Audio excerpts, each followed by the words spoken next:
Hello, tonight we'll spend some time with a creature you've almost certainly walked past without knowing it was there. Green as a leaf, still as a stem, folded into the geometry of a garden so perfectly that your eye slides right over it. And here is the strange part: while you never saw it, it saw you. It turned its small triangular head and it watched you go. We tend to think of insects as simple things, reactive, twitchy, running on instinct like wind-up toys. But the praying mantis breaks that idea quietly, completely. It hunts with patience. It judges distance the way you do. It hears a sound no human ear was built to catch. And it has been doing all of this for longer than flowers have existed on this planet. So, settle in, lower the lights if you'd like. For the next while, we're going to look closely at something that has spent 100 million years learning not to be seen and uncover the secrets of the silent assassin. Let's begin where it begins, with the eyes. The praying mantis sees the world in 3 dimensions. Real depth, the same trick your own 2 eyes pull off every waking second. This sounds ordinary until you realize how rare it is. Most insects don't perceive depth at all. A fly sees a flat smear of motion and light. But the mantis has 2 large eyes set forward on its face, their fields of view overlapping in the middle, and from that overlap it calculates exactly how far away a thing is. Scientists call it stereo vision. It's the reason the mantis can sit motionless, wait, and then strike at the precise moment a fly drifts into range. Not a guess, a measurement. For a long time, researchers assumed this was the kind of ability only big-brained animals could afford. Humans have it, owls have it, cats have it. The mantis with a brain smaller than a grain of rice has it too. And it uses a method all its own, something we'll come back to shortly because the way it works genuinely surprised the people studying it. Picture this. You're across a room and someone tosses you a set of keys. You reach out and your hand closes around them in midair. That smooth, automatic calculation, distance, speed, arrival, is the same problem the mantis solves every time it eats. A predator the size of your finger, solving it perfectly. In the dark. Now watch the head. The praying mantis can rotate its head almost all the way around, close to 180 degrees, to look directly over its own shoulder. No other insect can do this. It's one of the features that makes the mantis feel uncannily aware, almost mammalian, when you catch it looking back at you. The reason lies in its neck. Most insects have their heads more or less locked to their bodies, fused into a rigid shell. The mantis evolved a flexible, mobile neck, instead a rare structure in the insect world. That freedom lets it track a moving target without shifting its body an inch. It can stay frozen, perfectly camouflaged, and simply turn to watch you cross the entire room. There's something deeply unsettling about that swivel. We expect a bug to scatter, to flee, to react. Instead, the mantis holds still and follows you with its gaze the way a person might. Cameras pivot like that. Predators pivot like that. Insects, as a rule, do not. Think of an owl on a branch head rotating to keep its eyes on you while the rest of it stays motionless. The mantis does a smaller version of the same eerie thing on a body you could balance on your thumb. It is the look that gives the mantis its reputation. Not aggression. Attention. The quiet, deliberate attention of something that has already decided you are worth watching. Here's a secret hidden in the middle of its chest. The praying mantis has 1 ear. A single ear, not 2, tucked into a groove on its underside between the bases of its hind legs. For most of scientific history, no one knew it was there at all. Mantises were assumed to be deaf. Then, in the late 1980s, researchers discovered this lone organ and realized it could detect sound. But not just any sound. This ear is built to hear frequencies far above the ceiling of human hearing, into the ultrasonic range, the register of squeaks and clicks we have no access to whatsoever. A whole conversation in the air above us, and we're deaf to it. What makes the single ear stranger still is its placement. An ear in the center of the body can't easily tell you which direction a sound came from. That's what 2 ears spaced apart are for. So the mantis isn't using this organ to locate things. It's using it for something else entirely.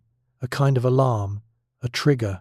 We'll get to what that alarm is for in just a moment. because it's the reason this single lopsided midnight-tuned ear evolved at all, and it's one of the most dramatic survival stories in the insect world. For now, sit with the image. A creature with a cyclops ear in its belly, listening to a sky full of sounds you will never hear. That ear is listening for one thing above all: bats. When a bat hunts in the dark, it screams a stream of ultrasonic pulses far too high for us to hear, bouncing off the world and returning as echoes. This is echolocation, and it's how a bat finds a flying insect on a moonless night. To most prey, it's a silent, invisible death sentence. The bat sees them in sound long before they sense a thing, but the flying mantis hears it coming.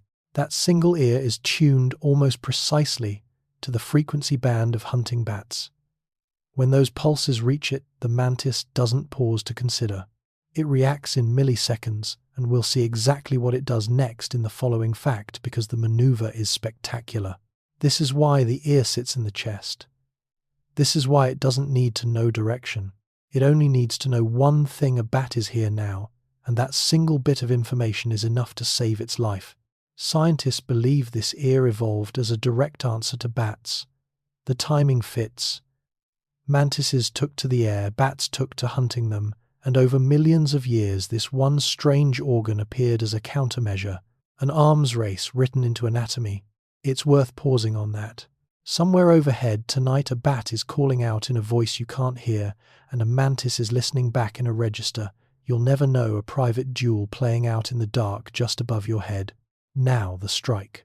When a praying mantis lashes out to seize its prey, the motion is over before your nervous system can register that it began. The forelegs snap forward and snap back in roughly the time it takes for the fastest human eye blink, somewhere around 50 to 70 milliseconds. You would see a blur if you saw anything at all.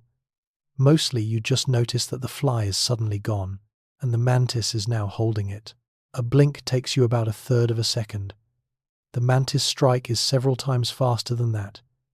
It happens in the gap inside a blink. But here's the detail that genuinely impressed researchers. The strike isn't fixed. The mantis adjusts the speed of its lunge, depending on how the prey is moving: faster for a fast target, more measured for a slow one. It's not just firing a spring-loaded trap. It's aiming. It's tuning the attack in real time, mid-motion, based on what its 3D vision is telling it. A reflex shouldn't be able to do that. This one does. So picture the whole sequence: the stillness, the watching head, the silent calculation of distance. And then nothing you could ever catch. The gap closes and a life ends in the space between heartbeats. This is why the old nickname fits so well. Not the praying mantis, the praying one. Look closely at those folded front legs. They're the reason it seems to prey, and the reason nothing it catches gets away. Each foreleg is lined with rows of sharp spines, and the leg folds in the middle like a pocket knife snapping shut. When the mantis strikes, those two spiked segments clamp together, with the prey trapped between them. The spines interlock like the teeth of a closing trap, pinning the victim against itself. A fly, a moth, a cricket, once those arms close, struggling only drives the spines in deeper. The grip is so secure that the mantis doesn't bother killing its prey before it eats.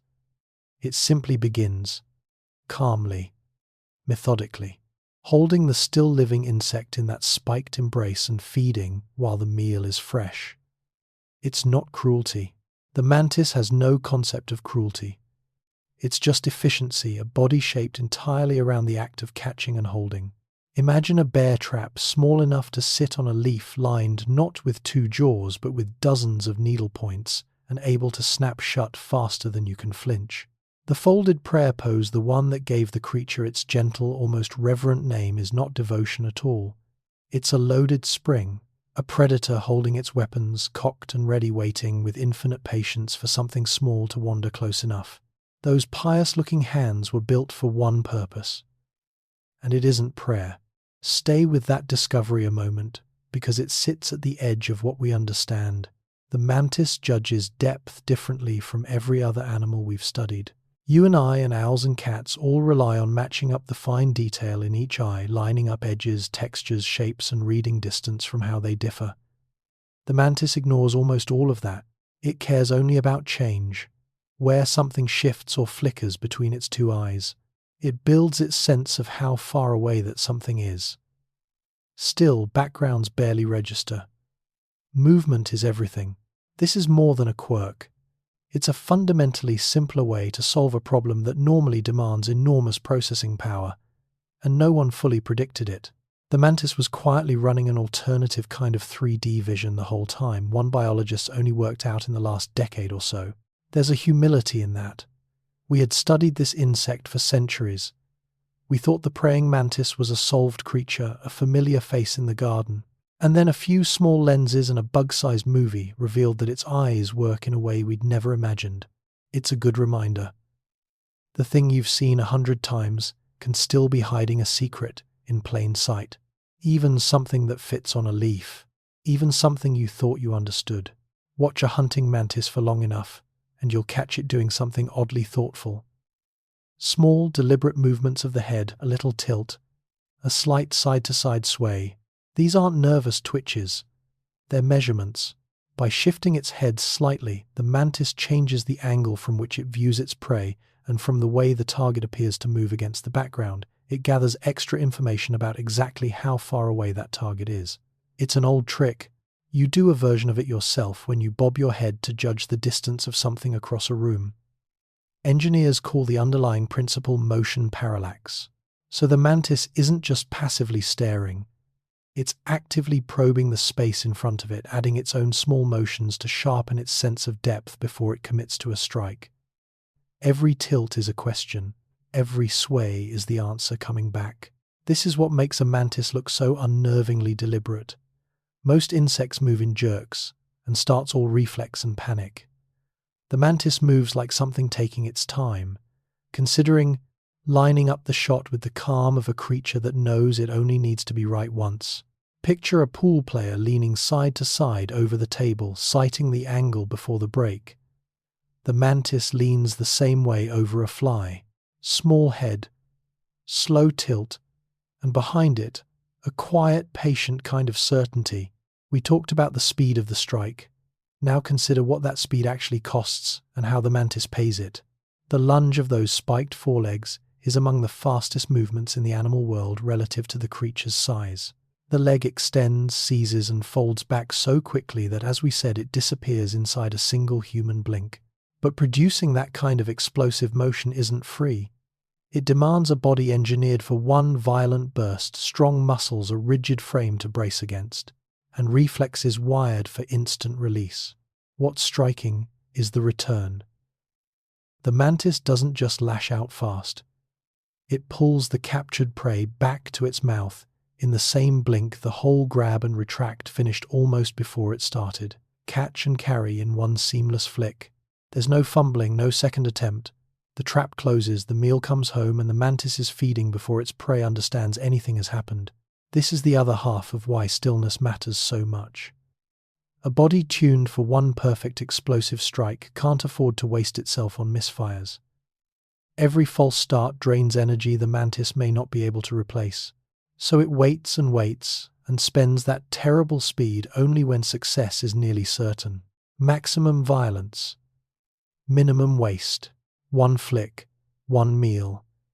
And then the stillness settles back over the leaf as if nothing happened at all. Here's something most predators can't do. The mantis can switch its hunting off. A truly hungry mantis is a patient killing machine, but a well-fed one changes. It becomes calmer, less reactive, willing to let prey wander past without so much as a twitch. Its appetite governs its aggression directly. The fuller it gets, the more its lethal attention dials down. It is not compelled to kill everything that moves. It hunts when it needs to, and it rests when it doesn't. This sounds simple, but it points to real regulation inside that tiny brain. The mantis isn't a mousetrap that snaps at anything passing by. It's weighing its internal state. Am I hungry? Is it worth it? Is this prey the right size? And adjusting its behavior to match. A small economy of effort running quietly behind those watching eyes. It also shapes how the mantis behaves around things too big to eat. Faced with something large, including a curious human finger, a mantis may simply hold still or rise up in a bluff Rather than waste a strike it can't win, discretion of a kind. It knows the difference between a meal and a mistake, patience as a weapon, restraint as a strategy. The silent assassin doesn't fire at every shadow. It chooses, and the choosing is half of what keeps it alive. Some mantises don't wait on the flowers, they wait as the flowers. Certain species have evolved bodies that mimic blossoms so completely petal-shaped limbs, soft pinks and whites and yellows, that they vanish into a plant entirely. A pollinating insect, a bee or a butterfly, comes drifting toward what it reads as a flower full of nectar, and the flower closes around it. We'll spend real time later on these astonishing imposters, because they deserve it. For now, hold the simple, chilling shape of the trick. This is ambush taken to its logical extreme. The mantis doesn't just hide near where prey gathers, it becomes the very thing the prey is searching for. The bait and the trap are the same body. The destination is the danger. There's something almost too clever about it. Most camouflage is about disappearing, about not being seen. This is the opposite. This is camouflage that invites you closer, that uses your own desire against you, that turns the promise of food into the moment of death. Imagine reaching for a flower and feeling it grip your hand. And the unsettling part is how passive it all is.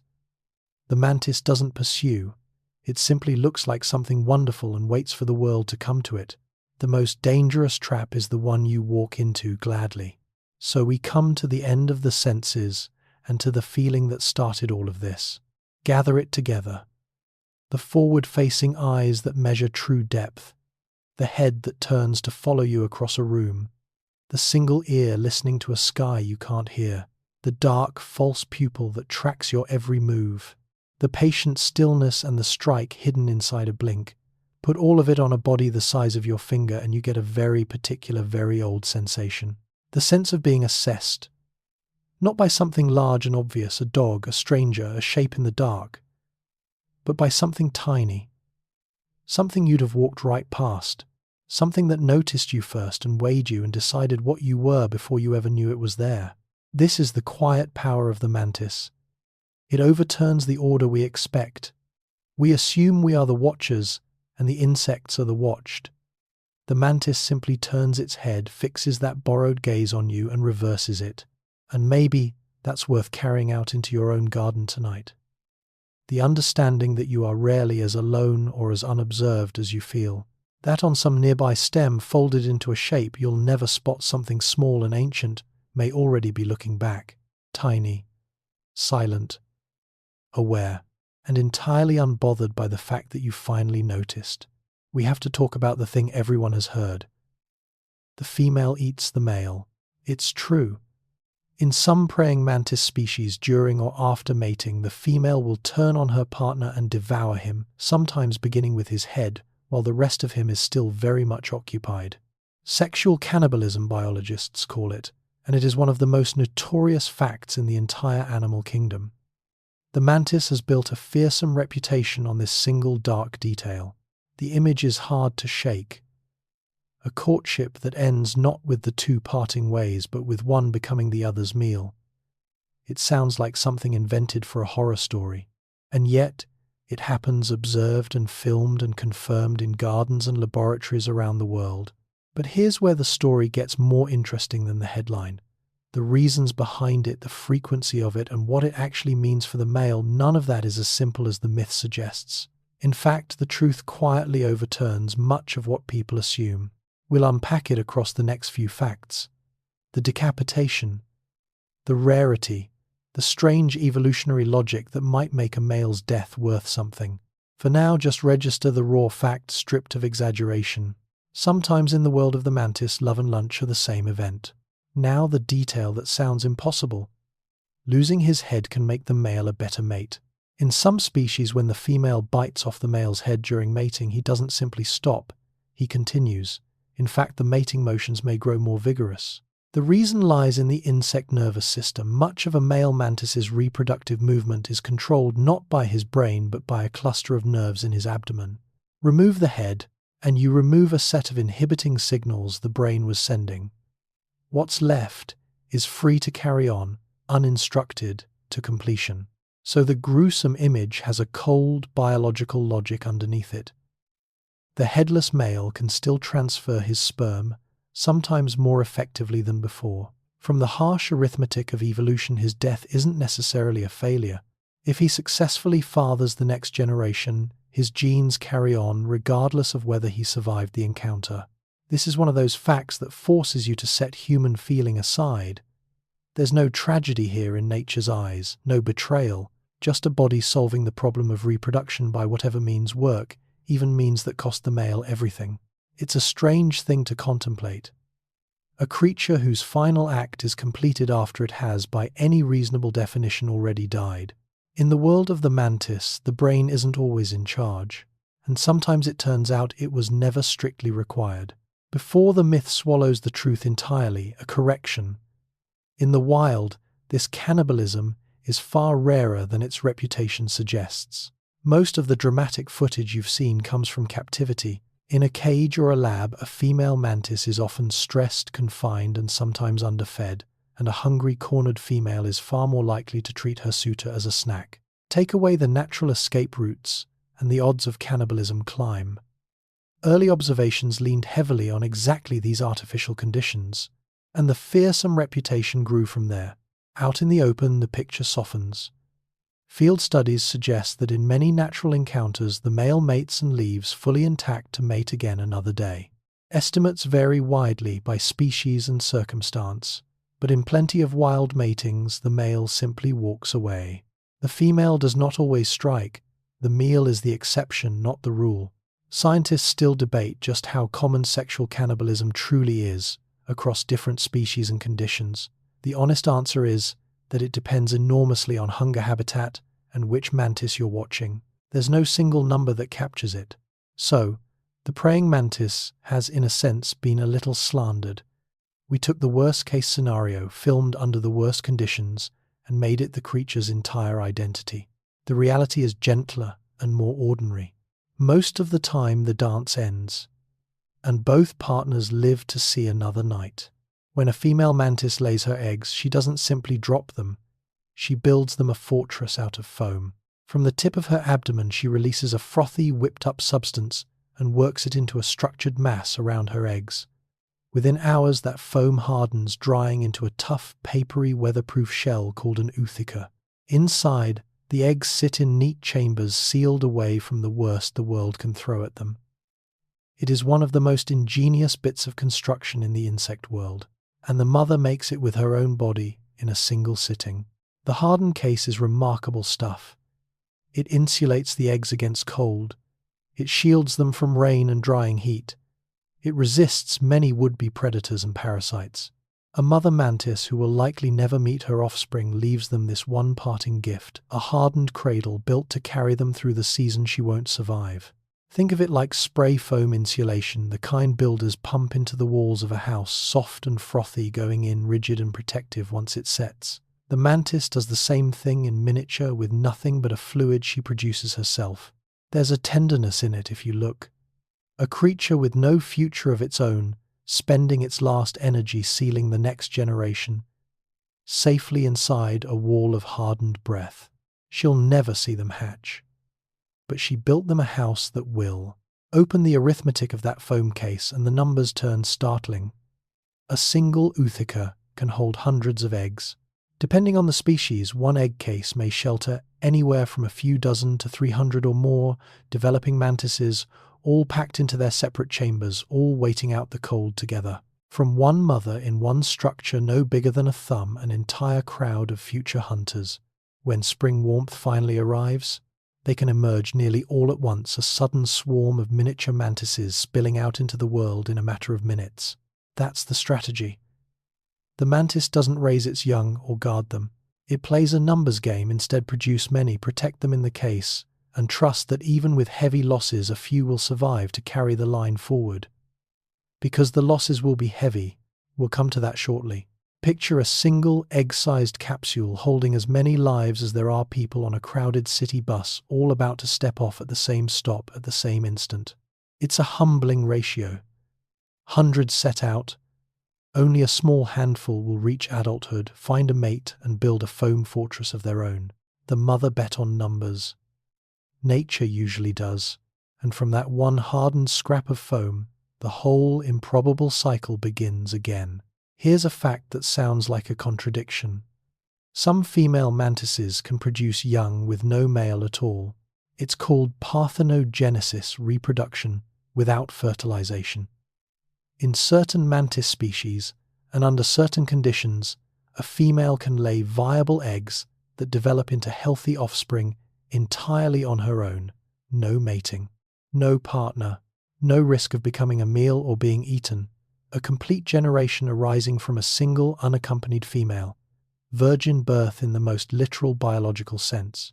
This is rarer than the normal route, and it comes with a catch.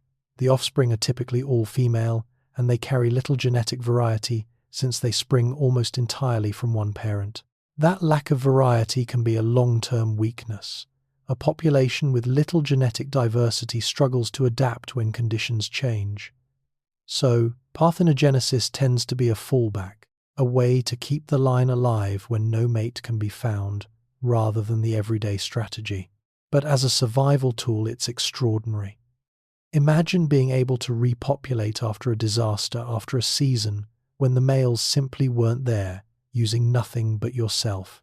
The mantis can, in a pinch, sidestep the entire dangerous business of finding and surviving a partner. It reframes that grim cannibalism story, doesn't it? For some females, the male was never strictly necessary in the first place. A creature that can, when it must, become the whole of its own future, alone, and entirely sufficient. When mantis eggs finally hatch, no caterpillar crawls out. No grub, no larva. This is one of the quiet surprises of mantis biology. The newly hatched young, called nymphs, look almost exactly like their parents, only in miniature. The same triangular head, the same folded, spiked forelegs, the same watching stance. They are born already equipped to hunt, already wearing the shape of the assassin they'll become.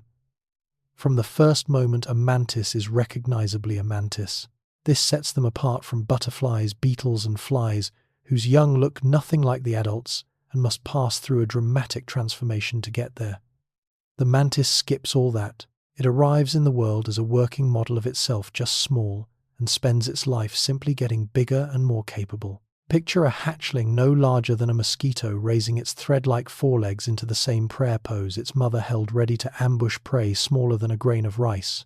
The whole fearsome design scaled down to something you could lose on a fingertip. There's something almost touching about it. No awkward larval stage, no cocoon, just a small, complete predator stepping straight into its role. Born ready, born already itself. And from that first breath, already watching. That straight-line growth has a name, and it explains why there's no cocoon in a mantis's life. The mantis undergoes what biologists call incomplete metamorphosis. Instead of the egg to larva to pupa to adult journey that transforms a caterpillar into a butterfly, the mantis follows a simpler path: egg, then a series of nymph stages, then adult. No radical reinvention, no dissolving into goo inside a chrysalis. The nymph growing a little more adult with each stage. The catch is that a mantis can't grow inside its own skin. So to get bigger, it must do something drastic and repeated: shed that skeleton entirely and grow a new, larger one. We'll look closely at that shedding in a moment, because it's both essential and dangerous. Each stage between sheds is called an instar, and a mantis passes through several of them on its way to adulthood, growing larger and more defined each time. The wings notably come last, but that's a story for a later fact. It's a less theatrical transformation than the butterflies. No one writes poems about it, but it's no less remarkable as engineering a creature, growing up not by reshaping itself but by repeatedly outgrowing and replacing its own armor. Same blueprint every stage, just a larger and larger version of the predator it was always going to be. So how does a creature locked in rigid armor manage to grow? It crawls out of itself. Molting is the answer, and it's as strange as it sounds. When a mantis has outgrown its exoskeleton, it grips a surface, splits the old shell along the back, and slowly works its entire body free. Legs are drawn out of their old casings like fingers from a glove. The fresh body underneath, soft and pale, gradually expands and hardens into a new, larger shell. The discarded husk is left behind, a perfect, hollow, ghostly replica of the mantis that wore it. It is a complete renewal. The mantis leaves behind not just its outer skin, but the lining of parts of its body emerging, effectively rebuilt at a larger size. A mantis will do this several times over its life, each molt marking a step closer to its full adult form. If you've ever found a hollow, translucent insect shell clinging to a wall or a stem intact down to the last leg, you've seen the aftermath of a molt. An empty suit of armor abandoned by a creature that had simply grown too big for it. There's a small poetry in that image. To grow, the mantis has to abandon the exact thing that protected it. It has to step out soft and exposed and trust that a new shell will form. You can't grow inside the old armor. Sooner or later, you have to leave it behind. But that moment of renewal is also the most dangerous of the mantis's entire life. Freshly out of its old shell, the new mantis is soft, pale, damp, and limp. Its fresh exoskeleton hasn't yet hardened, and until it does, the creature is almost helpless. It can't strike. It can barely move. Its formidable weapons are temporarily useless, and its armor offers no protection at all. For those quiet minutes, sometimes longer, the silent assassin is as vulnerable as the prey it usually hunts. Worse, the molt itself can go wrong. The mantis must extract every leg, every delicate part cleanly from its old casing. If it gets stuck, if a leg won't pull free, if it falls before it's ready, if the humidity is wrong, the molt can fail. A botched shed can leave a mantis deformed, missing limbs, or dead.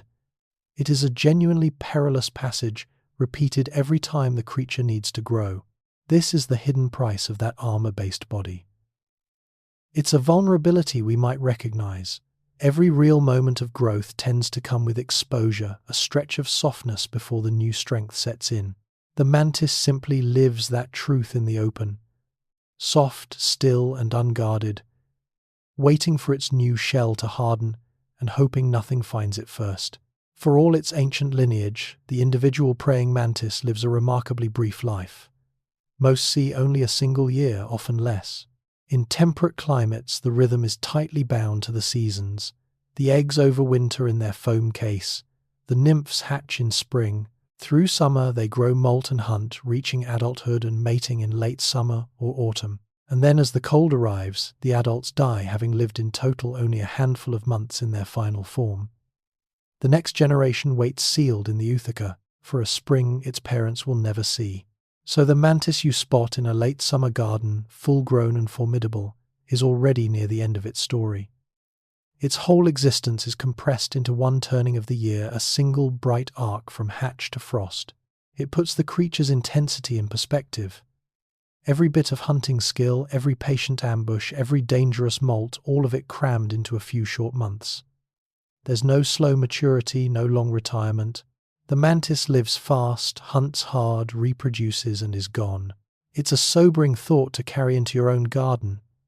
That magnificent predator on the stem, so perfectly built, so ancient in design, has only this one season, this one summer, and it spends every day of it fully, completely being exactly what it is. A long lineage, a short life, burning bright and burning quickly. For some newly hatched mantises, the very first meal is the sibling hatched beside them. When hundreds of nymphs spill out of a single egg case at once, they emerge into a crowded, hungry world, and they are from birth predators. With prey scarce and brothers and sisters packed close, the smallest and slowest among them can quickly become food for the rest. Cannibalism, it turns out, isn't reserved for mating. It can begin in the first hours of life, among siblings barely free of the shell. It sounds merciless, and in human terms it is, but it follows the same cold logic that runs through so much of the mantis's story. The egg case produces a surplus on purpose. Many are born so that a few may survive, and in those first crowded moments the competition is simply immediate and literal. Eat or risk being eaten even by your own kin. This is part of why the young don't stay clustered for long. They scatter, as we'll see next, partly to escape exactly this fate. There's no sentiment in it, no malice. A newborn mantis doesn't recognize a sibling as anything other than the right size to catch. It acts on the only instinct. It has the same instinct that will define every day of the brief life ahead. Born together, scattered fast, and for the unlucky few, the family was the first hunting ground. Which brings us to the scattering. The young mantises don't stay together, and the reason is one another. Within a short time of hatching, the cloud of nymphs that poured from the egg case begins to break apart. They climb in different directions, drift off on threads of silk, or simply walk away, spreading themselves thin across the leaves and stems around them. This dispersal isn't aimless. It's survival. By putting distance between themselves and their siblings, the young mantises lower the odds of becoming each other's first meal. It's a quiet solution to the cannibalism problem we just met. Crowd hundreds of tiny predators together, and they'll thin their own ranks fast. Spread them out, and more of them find insect prey instead of family. The same scattering also spreads them across more hunting territory, so they aren't all competing for the same handful of gnats on the same leaf. There's no parent to guide this, no instruction. Each nymph simply carries the instinct to move off and stake out its own small patch of the world. From the very beginning, the mantis is a solitary creature, and that solitude starts within minutes of life. Picture a crowd leaving a stadium all at once, fanning out down every street, until the dense mass becomes scattered individuals, each headed somewhere alone. The young mantises do the same for a darker reason. Spread out, and you're less likely to be eaten by the one next to you. When a male mantis sets out to find a mate, every step is a calculation, because the creature he's approaching could just as easily eat him. Watch a courting male and you'll see caution written into his every move. He approaches the larger female slowly, often from behind, freezing whenever she shifts, advancing only when her attention seems elsewhere. Some species creep forward over many long minutes, covering a short distance with the patience of a soldier crossing a minefield. One wrong move, one moment caught in her line of sight while she's hungry, and the courtship ends with him as the meal. This careful stalking is itself a kind of evolved behavior. The males who rushed in carelessly were more likely to be caught and eaten before they could mate. The cautious ones, the slow, the watchful, the patient, were more likely to succeed and pass on that very caution. Over countless generations, the approach itself became delicate, deliberate, survival-shaped. There's something almost poignant in it. The male wants the one thing his biology demands, and to get it, he must walk willingly toward a creature fully capable of killing him. Think of someone tiptoeing across a creaking floor, in the dark wait, balanced breath held, trying not to wake what sleeps in the next room. The male mantis lives that tension for real, approaching and hoping that today she isn't hungry. So mantis courtship becomes something rare in nature, a negotiation where one partner's life is genuinely on the table. It isn't a simple, safe exchange. The male's challenge is to mate successfully and survive, and those two goals can pull against each other. He must get close enough to the female to reproduce, which is precisely close enough to be caught. The whole encounter balances on that tension. In some species, males may wait for the right moment, time their approach to when the female is feeding on something else, or mount quickly and carefully to reduce the risk. Every choice weighs reward against the very real possibility of death. And from the female side, there's a cold logic too. A hungry female who eats her mate gains a meal protein that can fuel the very eggs he just helped create. In the harsh economy of the wild, his body can become nourishment for his own offspring. What looks like betrayal is in nature's accounting simply efficient. This is why the mantis fascinates and unsettles us in equal measure. It strips romance down to its starkest biological bones. Drive risk survival, the continuation of life at any cost. There's no cruelty in it, and no love either. Just two creatures, each running the program, evolution wrote, meeting at the dangerous point where their interests overlap. A negotiation with no words, and sometimes no survivors but the eggs. Return for a moment to that foam case sealed and hardened on a stem, because inside it something patient is happening. The eggs are waiting out the winter. In temperate regions, the Utica is built for the long cold. After the adults have mated and died, the eggs remain dormant inside their protective shell through the freezing months, a state called diapause, a kind of suspended development. They don't try to hatch into a frozen, foodless world. They simply pause, holding still through the snow and frost, their growth on hold until conditions are right.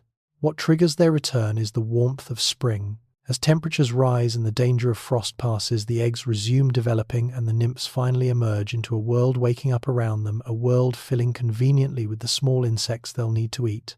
The timing is everything. Hatch too early and there's nothing to catch, and a frost still waiting. The dormancy keeps them synced to the season. It's a remarkable bit of biological patience. An entire generation sealed in foam, simply waiting through the coldest, hardest stretch of the year for the signal that says it's safe to begin. Think of seeds resting in the soil all winter, doing nothing, holding their potential in the dark until the warmth tells them to grow. The mantis spends its first season exactly that way, asleep in a wall of foam, counting somehow on spring. In the late stretch of her life, a mated female mantis changes shape. Her abdomen swells heavy and rounded with the eggs growing inside her. This swelling is one of the clearest signs that egg-laying is near. As the eggs develop, the female's body visibly fills out her abdomen, stretching to accommodate the next generation. She grows heavier, sometimes noticeably slower, her movements more deliberate under the new weight. Everything in her biology is now bent toward a single task: producing and protecting that foam case full of young. Her appetite often climbs during this time.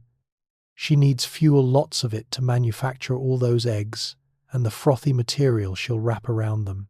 This is part of why a gravid female can be especially formidable, especially likely to seize whatever crosses her path, including, as we've seen, a careless male.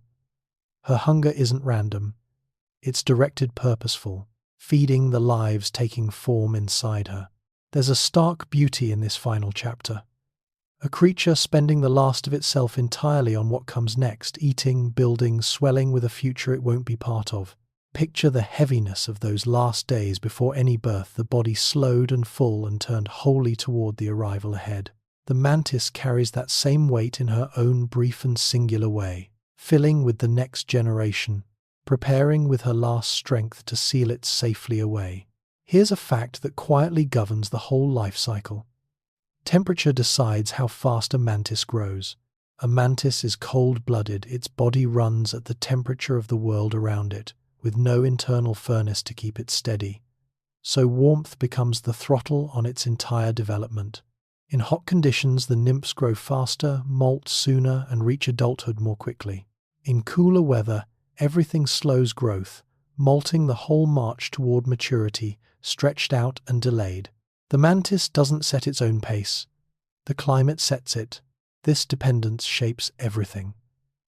It's why mantis life is bound so tightly to the seasons, why eggs wait for spring's warmth, why a single summer is enough to carry a generation from hatch to mating. The sun, in a real sense, winds the mantis's clock. More heat, faster life. Less heat, slower. It also makes the mantis sensitive to the world's shifting temperatures, in ways that will matter enormously when we turn soon to the question of its survival. A creature whose every developmental step is tuned to warmth is a creature that feels even small changes in climate keenly. Think of how a warm afternoon makes you sluggish, or how cold stiffens your hands. Now imagine your entire rate of growing up rising and falling with the thermometer. That's the mantis's reality. A life with no thermostat of its own, paced start to finish by the warmth of the air. Through nearly all its growing, the mantis cannot fly. The wings arrive only at the very end, at the final molt. For all those nymph stages, the young mantis is earthbound, a walking hunter creeping among the leaves and stems. The wings develop gradually, hidden as small pads on its back through the earlier instars, growing a little with each molt. But they don't become functional until that last great shedding, the one that turns the final nymph into a winged adult. Only then, with the last molt complete and the new body hardened, can many mantises take to the air. Not all of them do even then.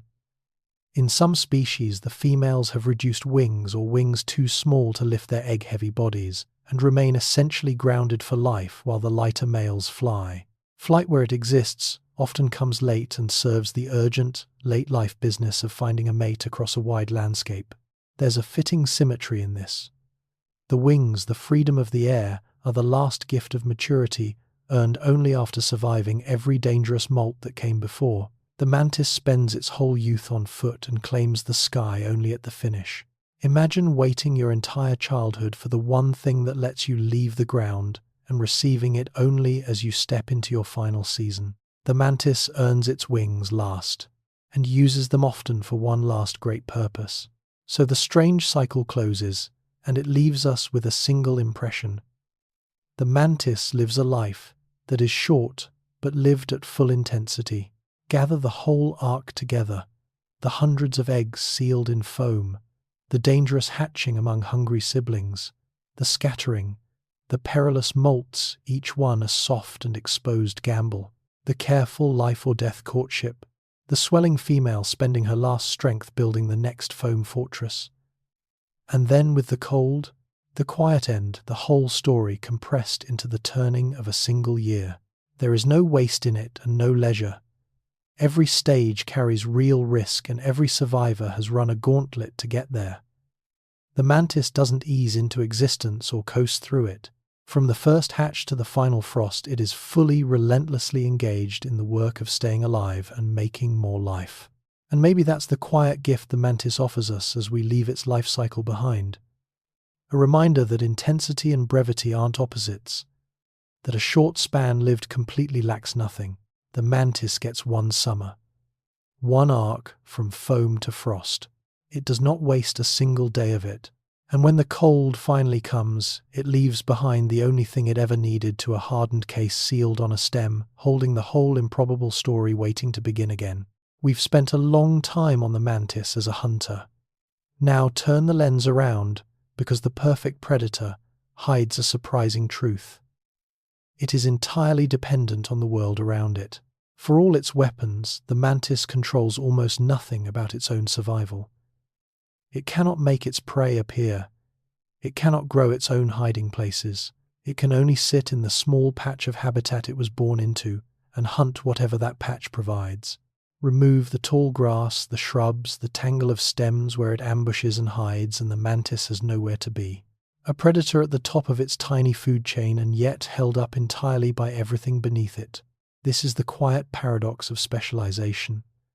The mantis is magnificently equipped for one job, ambushing insects from cover, and almost helpless when the conditions for that job disappear. Its strength is also its narrowness. It can't simply relocate to a parking lot and thrive. It needs the living, layered green that produces both its cover and its food. Picture a master archer who can hit any target dropped into an empty white room with no bow, no arrows, and nothing to aim at. All that skill and nowhere to use it. That's the mantis when its habitat thins away. The hunter is formidable, but it stands on a foundation it didn't build and cannot replace. And foundations, as we'll see, are exactly what's being pulled out from under it. Start with the most direct threat. Pesticides, the chemicals meant to kill insects, don't distinguish between the pests and the predator that eats them. When fields and gardens are sprayed to wipe out crop-eating insects, the spray erases the mantis's entire pantry. The aphids, flies, moths and beetles it depends on simply vanish. And a predator without prey starves however perfect its hunting equipment. The mantis can be left standing in a chemically cleared landscape, with nothing left to catch its weapons intact, its food gone. The harm can run deeper than hunger. Mantises can be poisoned directly or absorb chemicals through the contaminated prey they do manage to catch, a slow accumulation passed up the food chain.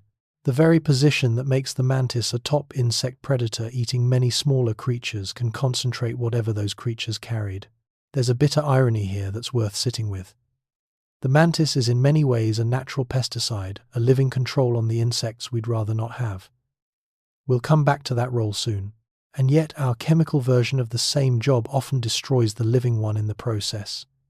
We reach for the spray, and in clearing the pests, we clear their predator too.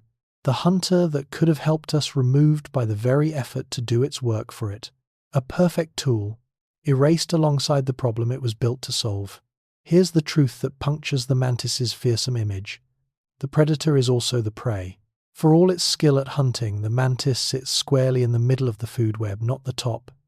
To a great many larger creatures, that patient green hunter is simply a meal, a nutritious, slow-moving package waiting on a stem. The same stillness that helps it ambush flies makes it an easy target for anything bigger that spots it. The assassin is to half the animal world just lunch. This is easy to forget when you're watching a mantis seize a fly with terrifying speed. At its own scale, it's a fearsome thing. Step back and it shrinks into its real place, one modest link in a long chain eating and being eaten like nearly everything alive. Its weapons work beautifully against insects and fail completely against a hungry bird. We'll meet some of its hunters in the next fact, and they're a varied and capable bunch. The point for now is the humbling reframe. The mantis we've built into a silent assassin is from another angle somebody else's dinner. It's a useful corrective. Predator and prey aren't fixed identities in nature. They're just positions, and almost everything occupies both at once. The mantis hunts. And just as surely the mantis is hunted. So who eats the eater? More creatures than you might guess. Birds are among the most frequent. A mantis on an exposed stem is a fine meal for a sharp-eyed bird, and many fall that way. Bats take the flying ones from the air, though, as we saw, the mantis's single ear gives it a fighting chance against them. Reptiles and amphibians snap them up. Lizards and frogs are happy to swallow a mantis whole. Spiders catch them in webs. Even other mantises, larger ones, will eat their own kind without hesitation. The list goes on into the small and the strange. Certain parasitic wasps lay their eggs in mantis egg cases so that the wasp larvae devour the developing mantises before they ever hatch, a whole foam fortress emptied from the inside. And some hatchling mantises, as we've seen, are eaten by their own siblings. From egg to adult threats wait at every stage. It paints a starker picture of that brief, intense life. The mantis isn't just racing the seasons. It's running a gauntlet of hungry mouths the whole way through, birds above lizards, below wasps, inside its very cradle. Think of how many ways there are to be caught when you are small, slow to flee, and made of protein. The mantis survives all of them, or it doesn't reach the stem where you finally see it. Every adult mantis is in a sense a survivor of a long and crowded hunt. Behind the chemicals and the predators sits a larger, quieter threat. The mantis is losing the very ground it stands on. Habitat loss is for countless creatures the deepest danger of all, and the mantis is no exception. As wild and weedy land is cleared for buildings, roads, lawns, and tidy agriculture, the tangled, layered greenery the mantis needs simply disappears. The rough edges of the world, the meadows, hedgerows, scrubby margins, and untended corners are exactly where mantises thrive, and those are precisely the places we are most efficient at erasing. A neatly mown lawn or a paved lot offers a mantis almost nothing. No tall cover to ambush from. No diversity of insects to hunt. No safe stems to molt on or lay eggs against. The more we smooth and simplify a landscape, the less room there is for a creature that depends on its complexity. The mantis doesn't need a pristine wilderness. It just needs a little wildness left in. There's something each of us can do with that in our own small patch. A corner left unmown, a few native plants allowed to grow tall and tangled, a bit of deliberate untidiness can become exactly the habitat a mantis needs. Picture the difference between a manicured golf course and an overgrown field humming with life. To a mantis, that's the difference between a desert and a home. We shape that choice yard by yard, and the hunter's survival often rides on how much wildness we're willing to leave alone. Now, a subtler danger, one that surprises people. Even a flexible generalist predator can collapse right alongside its prey. You might think a mantis willing to eat almost any insect of the right size would be safe from food shortages. If one prey species declines, surely it just switches to another. But it isn't that simple. When insect populations fall broadly, not one species but many at once, there's no alternative to switch to. A generalist is protected against losing a single item on the menu. It is not protected against the whole menu shrinking together. This matters enormously given what's happening to insects worldwide, which we'll turn to next. A mantis needs a certain density of prey to survive and reproduce enough catches to fuel its growth, its molts, its eggs. Thin that abundance out across the board, and even the most adaptable hunter runs short. Flexibility helps you weather a narrow loss. It can't save you from a general emptying.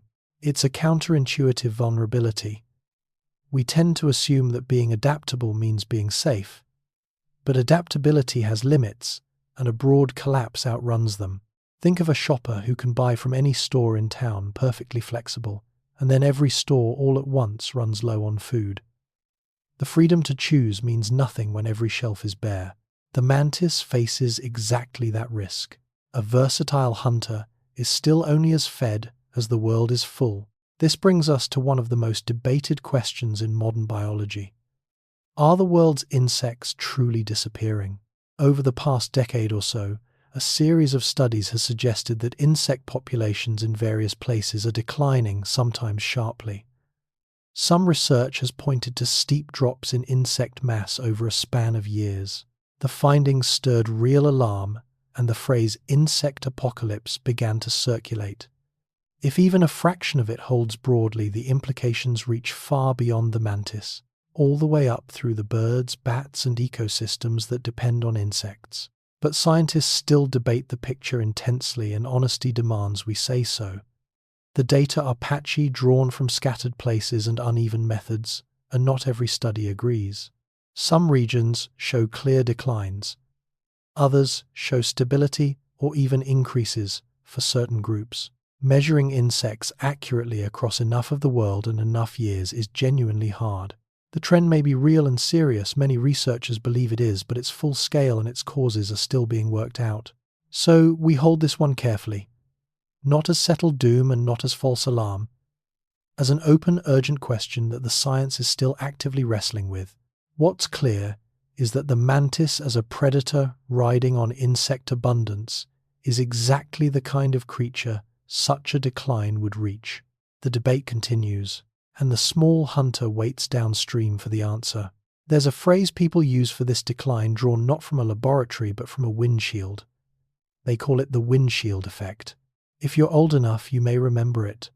Decades ago, a long summer drive would leave a car's windshield and grille spattered with insects, so many that you'd stop to scrub them off at every gas station. Many people report that today the same drive leaves the glass strangely clean. That lived, anecdotal sense of fewer bugs than there used to be has become one of the most widely felt signals that something may have changed. Scientists treat this carefully, and rightly so. Personal memory is a slippery thing. Cars are more aerodynamic now, which changes how insects strike the glass. Routes, speeds, and seasons differ. A clean windshield is a suggestive clue, not hard proof, and researchers are cautious about leaning on it. Some studies have tried to measure the effect more rigorously, with mixed and still debated results. Still, there's something powerful about a change you can feel in your own lifetime, a small, ordinary observation shared by so many people across so many places. It's the kind of thing that sends scientists looking for harder data. Think back, if you can, to a childhood car trip and the mess on the glass at the end of it. Then picture that same glass today. If the difference feels real to you, you're not alone in noticing, and the mantis quietly lives or dies by whatever truth lies behind it. Here's a threat that arrives not as poison or bulldozer, but as light. The glow of our cities is disrupting the mantis's night. For a hunter that's active in the dark, and for the countless nocturnal insects, it depends on artificial light at night changes everything. Street lamps, porch lights, and the collective glow of a city draw flying insects in and scramble their natural behavior, pulling them off course, exhausting them, gathering them in fatal swarms around bulbs. When the insect world's nighttime rhythms are thrown into disarray, the predators tuned to that rhythm feel it too. Scientists are increasingly treating light pollution as a real and underappreciated pressure on insect life. It can interfere with how insects navigate, feedmate, and avoid being eaten. For the mantis, the consequences ripple in from several directions at once, its prey disoriented, its own nocturnal patterns disturbed, and even its life-saving bat detection potentially complicated by a sky that no longer behaves as it should. We rarely think of light as pollution. It feels clean, even safe, the opposite of darkness and danger. But to the creatures of the night, a sky that never fully darkens is a sky that no longer works the way millions of years prepared them for. Picture a moth circling a porch light until dawn, trapped by a false moon it can't escape. Multiply that confusion across the whole insect night, and the silent hunter built for true darkness finds its world quietly rewritten by our refusal to turn off the lights. Recall how tightly the mantis is bound to temperature, how warmth winds its whole clock. Now consider what happens when that clock and the seasons fall out of step. A warming, shifting climate doesn't just make the world hotter, it scrambles timing. The mantis's eggs are cued to hatch when spring warmth arrives, ideally just as the insects they'll eat are emerging too. But if warmth comes earlier or more erratically, those carefully synced schedules can drift apart. Eggs may hatch before their prey is abundant, or be fooled into emerging by a false warm spell only to be caught by a returning frost. Scientists call this kind of mismatch a problem of phenology, the timing of natural events slipping out of alignment. For a creature with one short season and no thermostat of its own, this timing is everything. The mantis can't wait out a bad year or relocate to a better climate. It hatches when its biology says to, and if the world it wakes into no longer matches that signal, the consequences fall hard on a generation. Researchers are still untangling exactly how mantises and their prey will respond as the climate keeps shifting. The answers aren't simple, and they differ by species and place, but the underlying vulnerability is clear enough. A life this precisely timed is a life easily knocked off rhythm. The mantis built its whole strategy on the old reliability of the seasons, and the seasons lately have grown a little less reliable. Return to the land itself, because of all the ways we reshape it, one is especially hard on the mantis. The vast, single crop field. Modern agriculture often means monoculture, enormous stretches planted with one crop, all the same row after identical row. To a farmer, it's efficiency. To a mantis, it's a wasteland with no place to hide. The tangled diversity it needs, varied plants, varied heights, varied insects, scrubby edges, and weedy margins, is precisely what monoculture removes. A field of one thing offers a hunter that hides among many things almost nothing to work with. The loss compounds. A single crop supports a far narrower range of insects, thinning the mantis's prey. It offers little structural cover for ambush or molting, and it's often the very land most heavily treated with the pesticides we met earlier. Habitat, simplification, food scarcity, and chemicals all arrive together in the same place. The mantis doesn't face these threats one at a time. In an industrial field, it faces them stacked. This is part of why the wild edges matter so much: the hedgerows, the untended strips, the rough corners between the neat rows. They become refuges, small reservoirs of the complexity the crop itself has erased. Picture a library with millions of identical copies of a single book, vast, orderly, and almost useless to anyone seeking variety. That's a monoculture field to a mantis. Endless, uniform, and nearly empty of everything it needs. Set the threats aside for a moment and consider what we lose if the mantis goes, because it does a job for us quietly for free. It is a natural force of pest control. A mantis spends its life eating insects, and many of the insects it eats are ones we'd rather not have. Aphids, certain flies, moths, beetles, leafhoppers, the small herbivores that chew through gardens and crops. In a healthy, balanced setting, a population of mantises and other predators helps keep these plant eaters in check simply by hunting them as they always have. No spray, no cost, just a predator doing what it's built to do in the middle of a working food web. This is the living version of the chemicals we reach for, where a pesticide clears insects in a blunt, indiscriminate wave. A mantis works selectively, patiently, one catch at a time, part of a system that, left intact, regulates itself. It's a service rendered without intention, a side effect of the mantis simply surviving. And it's exactly the kind of quiet, unpaid work that vanishes when the creature does. There's a real lesson tucked in here about the cost of removing predators from a system. Take out the hunters, and the things they hunted can surge unchecked. The mantis isn't trying to help us. It has no idea we exist as anything but a large, uneatable shape. But in living its hidden life, it does us a favor anyway. The free service we only notice once it's gone. Given all that, you'd think gardeners would welcome the mantis without reservation. Many do, and it's more complicated than it looks. For generations, the praying mantis has been a beloved figure in the garden, a sign of natural health, even sold commercially as a living pest controller.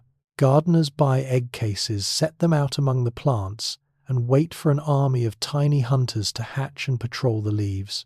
The appeal is obvious, a charismatic, fascinating predator that eats your pests and asks for nothing in return. A friend to the garden in the popular imagination. But the mantis doesn't read labels, and here's the catch. It's an indiscriminate hunter. It eats pests, yes, and it eats beneficial insects just as readily. The bee visiting your flowers, the butterfly, the other helpful predators, even as we'll see the pollinators we most depend on. The mantis seizes whatever wanders into range, useful or not. It has no concept of which insects we've decided are friends. So its role in a garden is genuinely double-edged. It controls some pests while removing some allies, and the net effect isn't always the simple good the marketing suggests. A mantis is a wild predator, not a precision tool, and it behaves like one. It's a gentle correction to a tidy story. Nature rarely sorts itself into the neat categories of helpful and harmful that we'd prefer. The mantis just hunts. What we call its prey, pest, or friend is a distinction it never learned to make. That double edge sharpens when a mantis isn't native to the place it's hunting. Because some of the mantises in your garden came from far away and they may be crowding out the locals. Around the world, certain large hardy mantis species have been moved well beyond their original ranges, sometimes deliberately, sometimes by accident. Where they take hold, these introduced hunters can outcompete the smaller native mantises and other local predators. Being larger or more aggressive, the newcomers may claim the best hunting grounds, eat a wider range of prey, and even eat the native mantises directly. The familiar green hunter on your fence may not belong to the land it's standing on. This is a quieter kind of ecological disruption than habitat loss or pesticides, but it matters. Native species evolved in balance with their neighbors over long stretches of time. Drop a bigger, bolder competitor into that balance, and the local hunters can dwindle, edged out of their own home ground by a relative from another continent. We'll meet the most famous of these transplants in just a moment, because its story in America is a telling one, a creature brought in on purpose for reasons that seemed good at the time. It's a recurring theme in conservation. The line between a welcome helper and an invasive competitor is thinner than it looks. A mantis is a mantis to most eyes, but where it came from can quietly reshape who gets to survive around it. Meet the most famous transplant of all. In much of America, the large mantis you're likely to find isn't American at all. It's Chinese. The Chinese mantis was introduced to the United States more than a century ago, by some accounts arriving in the late 1800s, spread partly on purpose as a hoped-for controller of garden and crop pests. It thrived. Today, this big hardy species is widespread across large stretches of North America, often the most common large mantis people encounter. The impressive green and brown hunter posing on a suburban fence is frequently a descendant of those long-ago arrivals from across the Pacific. It's a striking example of how thoroughly we've reshuffled the natural world, often with good intentions. People wanted a living pest controller, and the Chinese mantis fit the bill: large, voracious, easy to establish. What wasn't fully reckoned with was its effect on the smaller native mantises and other local insects it would compete with and consume once it settled in. So a great many Americans have in a sense been admiring an immigrant their whole lives without knowing it. The local mantis of memory and backyard is often anything but local. There's no villain in this, just the familiar pattern of a useful introduction with consequences we only mapped later.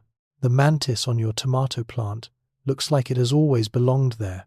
Its ancestors crossed an ocean to stand on that stem. Here's the most uncomfortable consequence of that indiscriminate appetite.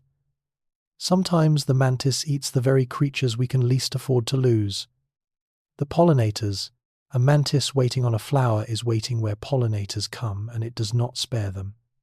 Bees in particular are frequent victims, seized as they arrive to do the quiet, essential work of moving pollen from bloom to bloom. Larger mantises have even been recorded taking hummingbirds at feeders, the tiniest of birds plucked from the air mid-sip. The hunter's flower-side ambush puts it precisely where the most valuable visitors land. This matters because pollinators are already under strain worldwide, and they underpin a vast share of the food we eat and the plants that hold ecosystems together. A predator that picks them off, however small the individual toll, sits at an awkward crossroads of the natural drama. The mantis we admire as a pest controller is in the same breath a hazard to the bees we're desperately trying to protect. It deepens the point from a few facts ago. The mantis is no simple hero of the garden. It's a wild predator pursuing its own survival, indifferent to our hopes about which insects should live. There's no contradiction in nature here, only in our wish to cast the mantis as purely good. It eats the pest. And it eats the bee on the next flower over, both with the same patient, unbothered hunger. Step back from any single threat and look at the shape of the land itself, because how it's broken up matters as much as how much is lost. The mantis is being stranded. Even where patches of good habitat remain, they're often cut off from one another, isolated islands of greenery separated by roads, parking lots, fields, and development. Ecologists call this fragmentation, and it's a distinct danger from outright destruction. A mantis living in one small surviving meadow may have no safe way to reach the next. For a creature that doesn't travel far, especially the often flightless or weak-flying females, those gaps can be uncrossable. The trouble with isolation is genetic as well as physical. When a population is cut off, unable to mix with others, it loses the steady inflow of genetic variety that helps a species stay healthy and adaptable. Small, stranded groups are more fragile, more vulnerable to a bad year, a disease, a local disaster that a connected population could have weathered. An island population can simply wink out with no neighbors to recolonize the empty space. Picture stepping stones across a wide river. Spaced close you cross easily. Spread them too far apart and the far bank becomes unreachable. You're left stranded on a shrinking stone. That's a fragmented landscape to a mantis. Habitat that still exists but no longer connects. Survival measured not just in how much green remains, but in whether the green still touches. Return one last time to that foam egg case sealed on a stem through the winter, because its survival hangs on the season behaving as it always has. And winters increasingly are not. The ootheca is built to carry the eggs through a normal cold season into a normal spring. Its dormant occupants are waiting for a familiar pattern, sustained cold, then reliable warmth. But a warming, erratic climate can scramble that pattern in ways the egg case was never designed to handle. An unseasonable warm spell in midwinter might coax development to begin too soon, only for a hard frost to return and kill the nymphs that responded. A winter too mild may fail to deliver the deep cold some eggs need to develop properly at all. This ties back to the timing problems we met earlier, but it lands on the most defenseless stage of the entire life cycle, the eggs sealed away, unable to move or respond. They are utterly at the mercy of whatever the season does around them. A foam fortress is excellent protection against cold rain and predators. It is no protection against a winter that no longer follows the rules. So the mantis's cleverest piece of engineering, that hardened cradle, carries a hidden dependence on a stable climate. Build the perfect shelter for a known winter, then watch the winter quietly change. And the sealed generation inside, waiting for a spring that may now arrive at the wrong time, has no say at all. After all these threats, you might want a clear verdict. Is the mantis in danger, or isn't it? The honest answer is the hardest one. We don't fully know.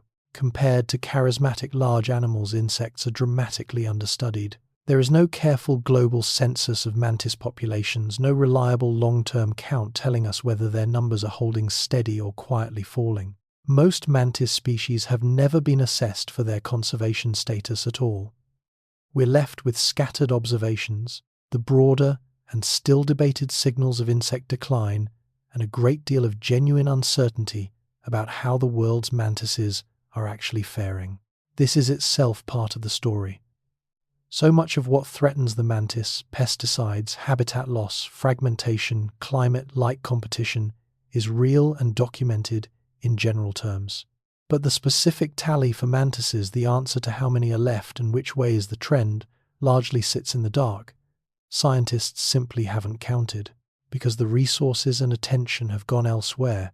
There's a humility we have to hold here. It would be easy to declare a crisis or to wave the worry away. Neither is honest. The truthful position is that the pressures are clear and the precise outcome for mantises is still unknown. We know the force is pressing on this hunter.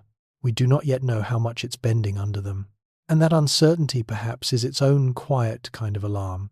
So we close this stage with the idea that runs beneath all of it. The mantis is only ever as strong as the web that holds it up. Gather the whole picture together. A magnificent predator, perfectly equipped and yet dependent on its prey, its habitat, its climate, its connections, and the absence of our chemicals and our crowding. Strip away any one of those supports and the hunter's skill counts for nothing. The mantis cannot save itself through sheer ability. Its survival is woven into a vast, living network it neither controls nor comprehends. This is the real fragility behind the fearsome reputation. We've spent these facts watching a creature built like a weapon, learn again and again how little its weapons matter when the foundation gives way. The strike inside a blink, the listening ear, the patient ambush, all of it rests on a world full enough, wild enough, and stable enough to support it. And there's a reflection here that reaches past the mantis. Nothing in nature stands alone, least of all the things that look most self-sufficient. Strength at the top always borrows from the abundance below. The mantis seems like the master of its small world. It is in truth its most dependent inhabitant. A perfect hunter held aloft by everything it eats, everything it hides, in every thread of the web beneath it, and quietly at the mercy of how well that web holds together. We turn now to the impossible ones, the mantises that strain belief, and we begin with the most beautiful liar in the insect world. The orchid mantis, a creature that doesn't merely hide on a flower, it is the flower. Found in the rainforests of Southeast Asia, the orchid mantis has a body shaped into the very form of a blossom. Its legs are flattened and rounded into soft petal-like lobes. Its colors run to delicate pinks, whites, and pale yellows. At rest among the foliage, it reads to the eye and to the visiting insect as a single fresh flower waiting to be pollinated. The disguise is so complete that for a long time people simply assumed it was hiding among orchids. The truth turned out to be stranger.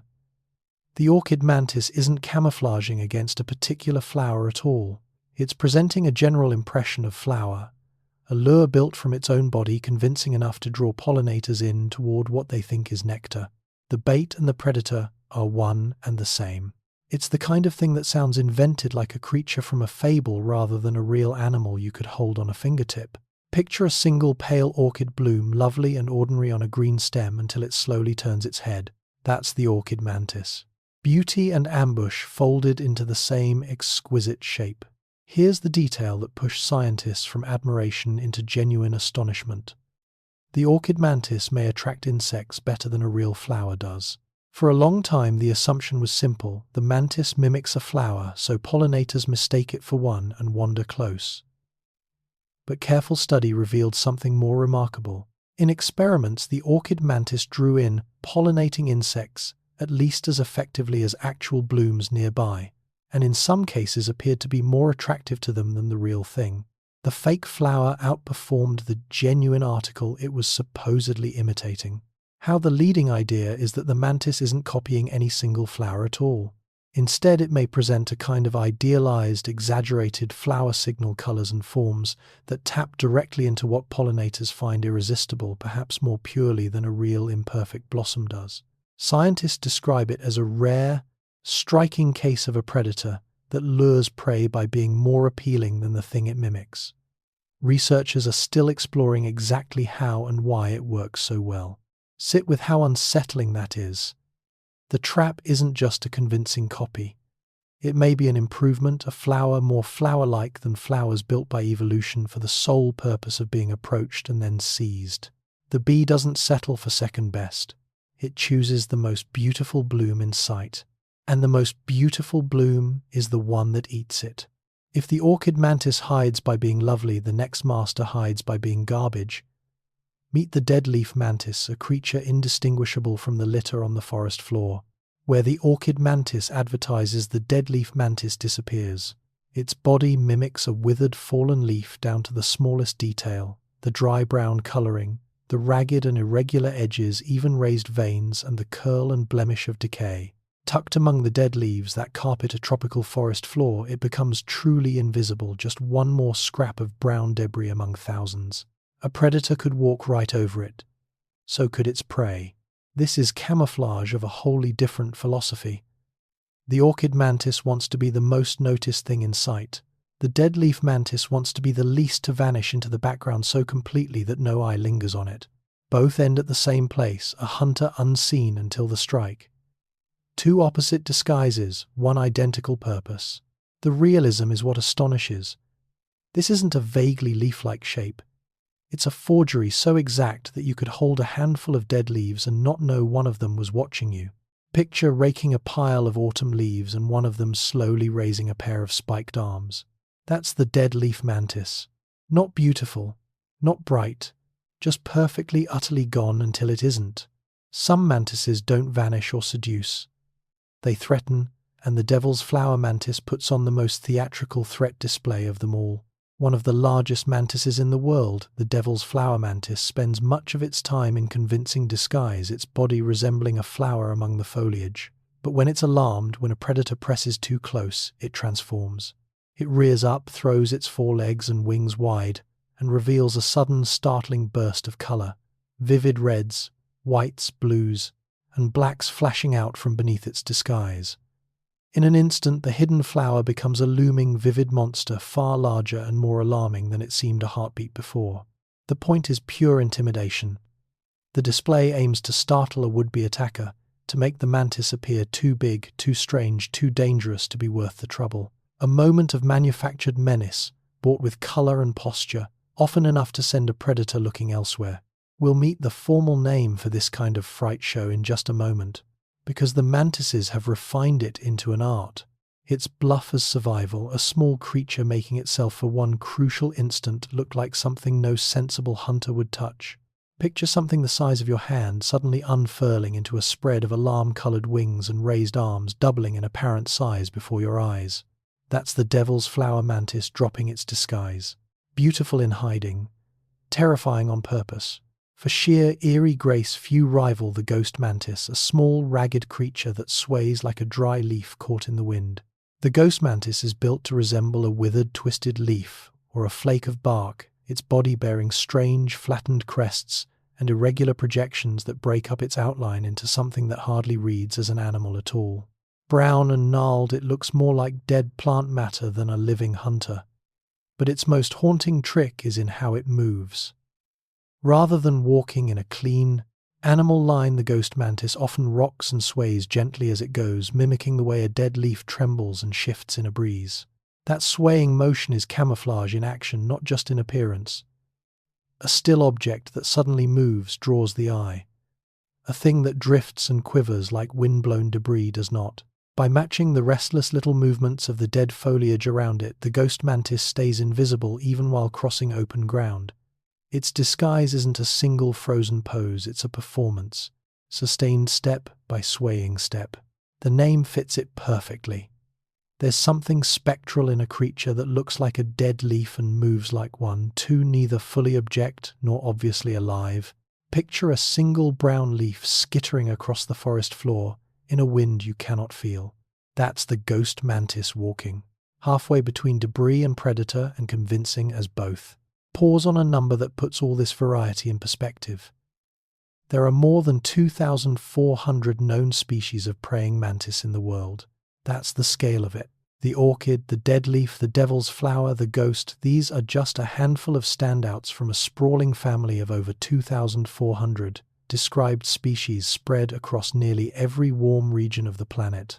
They range from tiny ground dwellers to giants the length of a human hand in a riot of forms, shaped by flowers, leaves, bark, grass, and stone. And new species are still being found, so the true number climbs higher with time. This abundance is the engine behind all the strangeness we've been marveling at. With so many species, each fitting into its own particular niche, evolution has had room to sculpt an extraordinary range of disguises and strategies. The flower that lures, the leaf that vanishes, the monster that bluffs, all of them, variations on the single ancient theme of the patient ambush predator, played out across thousands of separate lineages. To hold the figure, imagine a stadium section filled with 2,400 people, and every single one of them is a different kind of mantis, a different shape, a different disguise, a different way of disappearing into the world. That's the family we're exploring. 2,400 solutions to the same quiet problem: how to wait unseen until the moment to strike.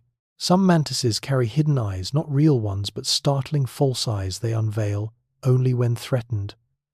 The spiny flower mantis is a master of the trick. At rest, this small African mantis is a delicate flower-mimicking creature, pale and patterned and easy to overlook. But on its forewings, it hides a secret, a pair of bold, swirling markings shaped like enormous staring eyes, often ringed in green and gold. When a predator approaches, the mantis flares its wings and suddenly presents these huge false eyes, as if some far larger creature were glaring back. The little flower mimic transforms in an instant into a face that seems to belong to something much more dangerous. False eye spots like these appear all over the natural world, on butterflies and caterpillars and fish, and they work by tapping a deep instinct. A large pair of eyes suggests a large predator, and most attackers hesitate when something appears to be staring straight at them. That flicker of hesitation can be all the mantis needs to startle a threat into backing off. It's a clever piece of deception layered on top of the camouflage. First, the disguise to stay hidden, and then, if that fails, the sudden fake face to frighten. Picture lifting an unremarkable petal and finding two enormous eyes glaring back from beneath it. That's the spiny flower mantis playing its second card. A flower with a monster's stare folded inside its wings. That sudden burst of colour and false menace has a formal name, and it's a strategy the mantises have refined beautifully. Scientists call it a diamatic display, a fright show staged on purpose. A diamatic display is any sudden, startling change a creature makes to frighten or bewilder a predator that's already found it. The word comes from a Greek root meaning to terrify. The hallmark is surprise, a quick transformation from harmless-looking to alarming, designed to buy a precious moment of an attacker's hesitation. The devil's flower mantis rearing into its blaze of colour, the spiny flower mantis flashing its false eyes. These are textbook diamatic displays, polished by evolution into split-second theatre. What makes the strategy so elegant is that it's pure bluff. The mantis hasn't actually become more dangerous. It has only made itself appear so louder, larger, stranger than the small, soft body it really is. And often that's enough. A predator startled into pausing or unsettled into doubt may simply give up and seek easier, less unnerving prey. It's a reminder that survival isn't only about weapons and speed. Sometimes it's about performance, about selling a convincing impression at exactly the right instant. Think of someone cornered in the dark, throwing their arms wide and shouting to seem bigger and fiercer than they are. The mantis does the same in color and posture and sudden motion, a small creature betting its life on a moment of pure theatrical bluff, and winning more often than you'd think. Step back from the dramatic displays and consider the everyday miracle these mantises live inside. Their camouflage is so complete that predators search and simply walk past. This is the heart of why disguise matters so much. A mantis that perfectly resembles a leaf, a flower, a twig, or a flake of bark isn't just hard to spot, it can be functionally invisible to a creature actively hunting for a meal. A bird scanning the foliage, sharp-eyed and hungry, may sweep its gaze right across a mantis and register nothing but plant. The disguise doesn't merely delay discovery. Often it prevents discovery altogether. And the camouflage serves double duty, working in both directions at once. The same leaf shape that hides the mantis from the birds that would eat it also hides it from the insects it intends to eat. A single disguise, protecting and provisioning the creature in one stroke, invisible to its hunters and its prey alike. Few adaptations pay off so completely from both ends. It's worth pausing on how demanding this is to achieve. To fool a hunting predator's eye, the resemblance can't be approximate. It must hold up to active, motivated searching by something whose life depends on finding food. Picture searching a bush carefully, leaf by leaf, certain something is hidden there, and finding nothing because one of the leaves you dismissed was the very thing you sought. That's the mantis's everyday reality, hidden not by luck but by a disguise good enough to defeat a determined search. The finest mantis disguises do something cleverer than simple hiding. A single body can fool both the hunter above and the hunted below at once. We touched this a moment ago, but it deserves its own light because it's the quiet genius of mantis mimicry. Consider the orchid mantis again. Its flower form lures pollinators in close enough to seize. That's the disguise working forward against its prey. But that very same flower form also conceals it from the birds and lizards that would happily eat a mantis, the disguise working backward against its predators. One appearance, two completely different deceptions, both running at the same time. This dual function is part of why such disguises evolved to be so refined. An adaptation that pays off in two directions at once faces double the evolutionary pressure to be perfect. The mantis isn't just safer for looking like a flower, and it isn't just better fed. It's both inseparably from the same single trait. Protection and provision bundled into one shape. It reframes camouflage as something more than a hiding place. For the mantis, the disguise is a complete tool, defense, and weapon fused, working every waking moment in two directions. Think of a costume that simultaneously hides you from the people chasing you and draws the people you're hunting straight toward you. That's what the best mantis disguises achieve. One body, one appearance, fooling everything that looks at it, no matter which way it's looking. Among the strangest forms is one that seems purely decorative. The so-called unicorn mantis, crowned with a curious horn. Certain mantis species carry a distinctive projection rising from the top of the head, a single horn-like point or a paired structure that gives the creature an unmistakably unicornish profile. It's an odd flourish on an already odd animal, and it's earned these mantises their fanciful nickname. The horn is part of the broader pattern of bizarre bodily ornamentation that runs right through the mantis family. What's it for? The most likely answer ties back to everything we've been exploring: camouflage. The horn and other strange projections probably help break up the mantis's outline, adding to its resemblance to twigs, thorns, dried plant matter, or other irregular debris. A smooth, obviously animal-shaped body is easier for a predator's eye to lock onto. A body bristling with odd points and crests dissolves more easily into the cluttered textures of its surroundings. Scientists generally read these ornaments as disguise rather than decoration, so the horn that looks like pure fantasy is most likely doing the same patient work as everything else on the mantis, helping it not be seen.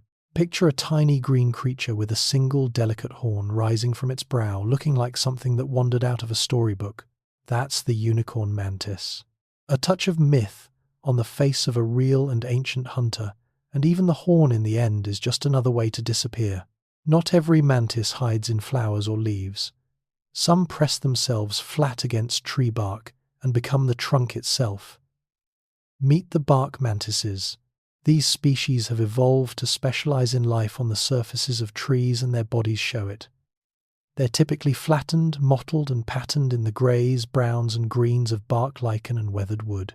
Pressed close against a trunk with their flattened form leaving almost no shadow, they melt into the texture of the bark so thoroughly that they all but cease to exist as separate objects. A mantis becomes to any searching eye just another patch of the tree. The flattening is the key innovation.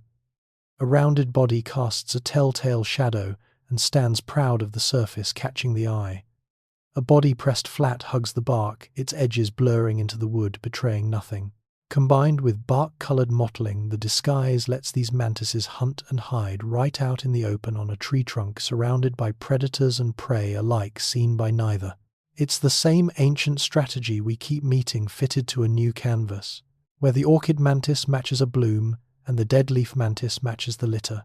The bark mantis matches the trunk, each species sculpted to vanish into its own particular corner of the world. Run your hand over the rough bark of an old tree and picture one patch of it quietly watching you. That's the bark mantis, a hunter wearing the skin of the tree it stands on. Among the more than 2,000 mantis species lurk true giants, tropical hunters that reach the length of a human hand. The largest mantises in the world can stretch well past 4 inches, with some of the biggest species approaching the span of an adult's palm and fingers. These are formidable creatures by insect standards, long-bodied, powerfully built, and capable of taking surprisingly large prey. A mantis this size isn't limited to flies and moths. The biggest individuals have been recorded seizing lizards, frogs, small birds, and even the occasional rodent, holding them fast in those spiked forelegs. It reframes the mantis we picture in a garden. We tend to imagine a modest green creature a couple of inches long, perched delicately on a leaf.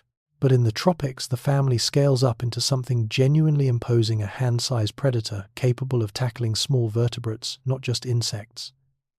The patient ambush strategy works just as well at this larger scale. Only now the prey can include animals with backbones. To hold the size, imagine a creature as long as your open hand from wrist to fingertip folded into that familiar prayer pose watching from a branch. That's a giant mantis. The same ancient design, simply built large and large enough that even a small bird landing on the wrong branch can become the meal. At the other end of the scale are mantises so small they'd be lost on your fingernail. The tiniest mantis species measure under half an inch, some of the smallest barely a third of that as adults. These miniature hunters live out the same patient predatory lives as their giant relatives, only at a scale that makes them almost impossible to notice. They stalk the smallest prey, tiny flies, gnats, springtails, through a world of moss, low plants and leaf litter, ambushing creatures we can barely see ourselves. What's striking is that the full mantis design works just as well at this vanishing size. The swiveling head, the grasping spiked forelegs, the patient ambush, the precise strike, all of it scaled down to something you could lose in the crease of your knuckle. Nature didn't simplify the hunter to shrink it.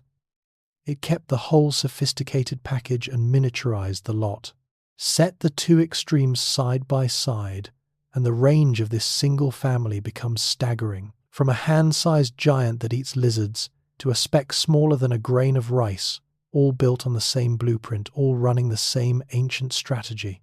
Picture a fully formed mantis, head, arms, hunting stance, and all sitting comfortably on the white half-moon at the base of your fingernail with room to spare. That's the smallest of them. The same perfect predator shrunk to the edge of the visible. Step back, and a genuine puzzle emerges. Why have so many unrelated mantises scattered across the world all hit upon the same flower-mimicking trick? The flower disguise shows up again and again across the mantis family in different species on different continents among lineages that aren't closely related. This repeated independent arrival at the same solution is what biologists call convergent evolution. When wildly separate creatures evolve the same feature on their own, it's usually a strong signal that the feature works extraordinarily well, that it solves a problem so effectively the same answer keeps emerging. For mantises, the logic of the flower trick is compelling. Flowers are exactly where flying insects gather, drawn by the promise of nectar. A predator that resembles a flower places itself precisely where its prey is already heading and hides from its own hunters in the bargain. With a payoff that strong, it's little wonder evolution arrived at the flower disguise more than once. In more than one corner of the world, scientists still work to untangle exactly how these mimicry strategies arose and how the different lineages relate, but the broad pattern is clear. A good enough solution gets discovered over and over. Think of distant cultures with no contact between them all, independently inventing the same simple tool because it simply works. Evolution does the same thing in flesh and color. The flower-shaped hunter reinvented again and again because being a flower is just that good a way to catch a bee. There's a name for this particular brand of deception, luring prey by appearing harmless or even appealing. Biologists call it aggressive mimicry. Most mimicry we think of is defensive, a harmless creature copying a dangerous one to avoid being eaten. Aggressive mimicry flips that around. Here, the predator wears the disguise, imitating something safe, attractive, or simply unremarkable in order to draw its prey close. The orchid mantis is a textbook case. By presenting itself as an inviting flower, it lures pollinators toward what they believe is food, turning their own appetite into the bait that ends them. It's a cunning inversion of how we usually imagine disguise. The point isn't to escape notice from something dangerous. The point is to attract notice from something edible, to be approached willingly by the very creature you intend to catch. The prey isn't ambushed, despite being careful. It's lured in because it was doing exactly what it should, seeking a flower. This is what makes aggressive mimicry so quietly chilling. It weaponizes the prey's own instincts and desires. The bee isn't careless, it's behaving perfectly, and that perfect behavior leads it straight into the trap. Picture a sign promising shelter and food, set up by something waiting just inside the door for whoever answers the invitation. That's aggressive mimicry, a disguise that doesn't say "ignore me." It says "come closer," and the mantis waits for you to believe it. Here's a subtler marvel. A mantis's color isn't always fixed for life. With the next molt, some can change to match a changed world.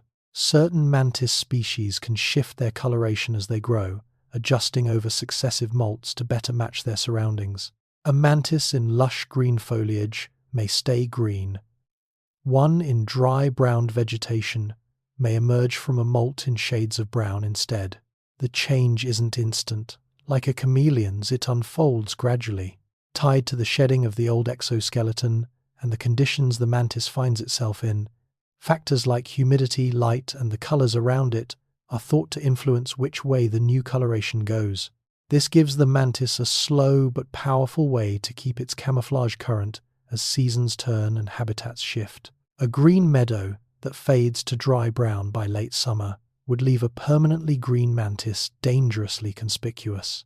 The ability to molt into a matching color keeps the disguise working as the backdrop changes around it.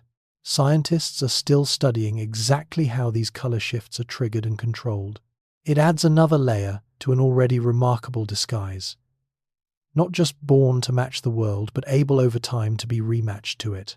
Picture changing the color of your clothes to suit the season, not by choosing them, but by growing the new shade directly into your skin. That's what some mantises do, one molt at a time. Camouflage that updates itself as the world moves on. For sheer elegance of form, few mantises match the violin mantis, a creature drawn out into something long, slender, and improbably delicate. The violin mantis takes its name from its shape, an elongated body with a widened, flared lower abdomen that gives it a vague resemblance to a violin or a dried, twisted leaf and stem. Everything about it is stretched and refined: long, thin limbs, a slender, extended thorax, a body that seems almost too attenuated to house a functioning predator. At rest among dry twigs and foliage, this gangly form reads as just another piece of withered, slender plant matter. That extreme elongation is, of course, camouflage taken to a graceful extreme. By drawing its body out into thin, irregular lines, the violin mantis dissolves into the tangle of dry stems and leaf edges around it, its outline lost among the natural clutter. The delicacy that makes it so beautiful to our eyes is to a predator's eye simply more debris not worth a second glance. Form and disguise, once again, are the same thing. It's a fitting near close to this gallery of impossible shapes, the mantis pushed toward the fragile and the ornate beauty and function still inseparable. Picture the slender neck and flared body of a violin rendered in living twig brown, perched motionless among dry stems. That's the violin mantis. The hunter as a delicate sculpture, every elegant line of it bent quietly toward vanishing. Here is the quiet reminder that the gallery isn't finished. We're still finding new mantis species today. For all the thousands already named, the mantis family is not a closed book. Researchers continue to discover and describe species previously unknown to science, especially in the rich, underexplored corners of the tropics where so much insect life still hides unrecorded. Each year brings new additions to the count, and many more almost certainly remain out there, unseen and unnamed in forests we've barely begun to survey. This matters for more than the tally. Every newly found mantis is a small lesson in how much of the living world remains genuinely unknown to us, how a creature can exist for ages, perfectly real, and yet stay entirely outside human knowledge until someone finally looks closely enough. There's a strange comfort in it, and a strange humility too. We tend to assume the world has been fully mapped, fully catalogued, that the age of discovery is behind us. It isn't. Somewhere in a forest tonight, on a leaf no scientist has ever examined, a mantis is folding its arms into that ancient pose, a species with no name, no entry in any book, waiting in the dark to be found, as it has waited unnoticed for longer than our science has existed. Some mantises hold their weapons high and ready, arms raised as if squaring up for a fight. They've earned the name boxer mantises. These species are known for a distinctive resting posture, forelegs lifted and held forward, almost like a boxer's guard raised before the bell. Combined with the small flailing or waving motions, some make the impression as of a tiny pugilist ready to trade blows. It's a charming, faintly comic look on a creature that is underneath the posture, the same patient and lethal ambush predator as all its kin. The raised arm stance, of course, isn't really about fighting. It keeps those spiked forelegs cocked and instantly ready to strike, and in some species it likely plays into camouflage and display as well. It's a fitting note to leave this gallery on the mantis wearing yet another guise, this one almost playful to our eyes. And perhaps that's the lasting impression to carry out of this whole strange parade of forms. That a single ancient design, the patient hunter with the folded grasping arms, has been spun by evolution into flowers and dead leaves, ghosts and unicorns, giants and specks, violins, and tiny raised-fisted boxers, 2,000 and more. Variations on one quiet theme. Each one a fully realized creature, each one improbable, and every single one of them real. Strip away the specific disguises and one principle remains running through every form we've seen. In the mantis, the body itself becomes a lie the prey believes. This is the deep idea beneath all the mimicry. The mantis doesn't deceive with behavior alone or with some clever trick performed in the moment. The deception is built into its very flesh, the petal-shaped legs, the leaf-veined wings, the bark-flat body, the false eyes, the twig-thin limbs. Its anatomy is the falsehood. The creature is the disguise down to its physical form, with no separation between the liar and the lie. That's what sets these mantises apart from simpler camouflage. Their whole structure has been shaped over immense stretches of time into a convincing untruth, a body sculpted by evolution specifically to be misread. And there's something almost philosophical in that worth carrying with you. We think of deception as something a creature does, an act, a choice, a behavior. The mantis shows us deception as something a creature can simply be written permanently into the shape of its body, a falsehood it cannot set down or step out of, worn every second of its life.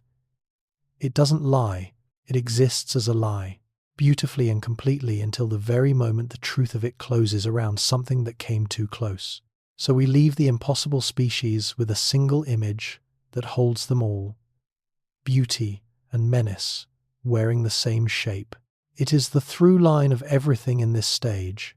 The orchid mantis is breathtaking and deadly at once. The devil's flower is gorgeous in its terrible display. Every disguise we've marveled at is at the same time a weapon, the loveliness and the lethality not opposed but fused, two readings of one identical form. We cannot fully separate our wonder at these creatures from the quiet violence they're built for. The mantis refuses the easy categories we like to sort the world into. Beautiful or dangerous, delicate or deadly. It is all of those simultaneously in the same small body. And maybe that's the truest thing this gallery of impossible creatures leaves us with, a reminder that nature rarely respects the neat lines we draw around beauty and threat the way we wish the lovely things to be safe and the dangerous things to be ugly.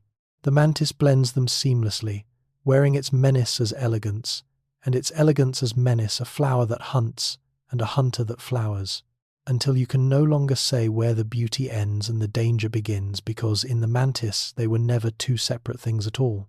We come now to the last and the oldest part of the story, the deep time the mantis carries in its body. And we begin with a humbling fact. Mantises have been on this earth for well over 100 million years. The fossil record places the mantis lineage far back into the age of the dinosaurs. Fossil mantises and their close relatives have been found preserved in ancient rock and in amber, pushing the group's origins deep into the Cretaceous period and beyond a span of time so vast it strains the mind to hold it. Long before there were humans, before there were many of the flowers and grasses we know today, the patient ambush hunter was already at work. Hold the scale of that for a moment. 100 million years is not a number we can truly feel, so try it this way. If you compressed the whole history of the mantis into a single calendar year, all of human existence, every person who has ever lived, every story ever told, the entire span of our kind, would fit into the final few minutes before midnight on the last day. The mantis was hunting through all the months that came before, through the reign and the fall of the dinosaurs, through ages of a world we would not recognize, patient and unhurried, folding its arms into that same ancient pose long, long before anyone existed to give it a name. That immense age means the mantis shared the world with the dinosaurs and outlasted them. The mantis lineage was already established while dinosaurs walked the earth, hunting in a prehistoric world of giant reptiles and primeval forests. And when the great extinction came, the catastrophe that ended the dinosaurs' long dominance, the mantis line endured. The small patient hunter survived the very event that erased the largest and most fearsome creatures the land had ever known, carrying its ancient design forward into the world that rose from the ashes. There's a quiet power in that survival. We tend to think of the dinosaurs as the ultimate rulers of their age, and of their extinction as the end of an era.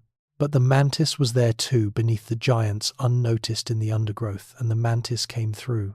It is a reminder that survival across deep time often belongs not to the largest or the most powerful, but to the small, the adaptable, the patient. The dinosaurs ruled their world and lost it. The mantis simply persisted, kept doing the one thing it had always done, and was still there, folding its spiked arms in the quiet when the smoke cleared and a new world began to grow over the bones of the old one. Here's a fact that surprises almost everyone. The mantis's closest relatives aren't other graceful hunters. They're cockroaches and termites.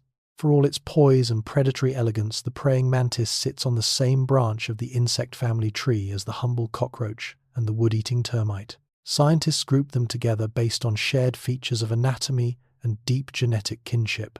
The mantis, the roach, and the termite all descend from a common ancestor, making these three very different-seeming insects surprisingly close cousins. It's a jarring pairing at first. The mantis carries an air of refinement, the patient pose the deadly grace, while the cockroach carries fairly or not a reputation for being the opposite. And yet the family resemblance is real, written into their bodies and their genes. There's a gentle lesson in that unlikely kinship, the kind that runs all through the study of life. Appearances divide these creatures sharply in our eyes, sorting them into the admired and the reviled. But evolution doesn't care about our reactions.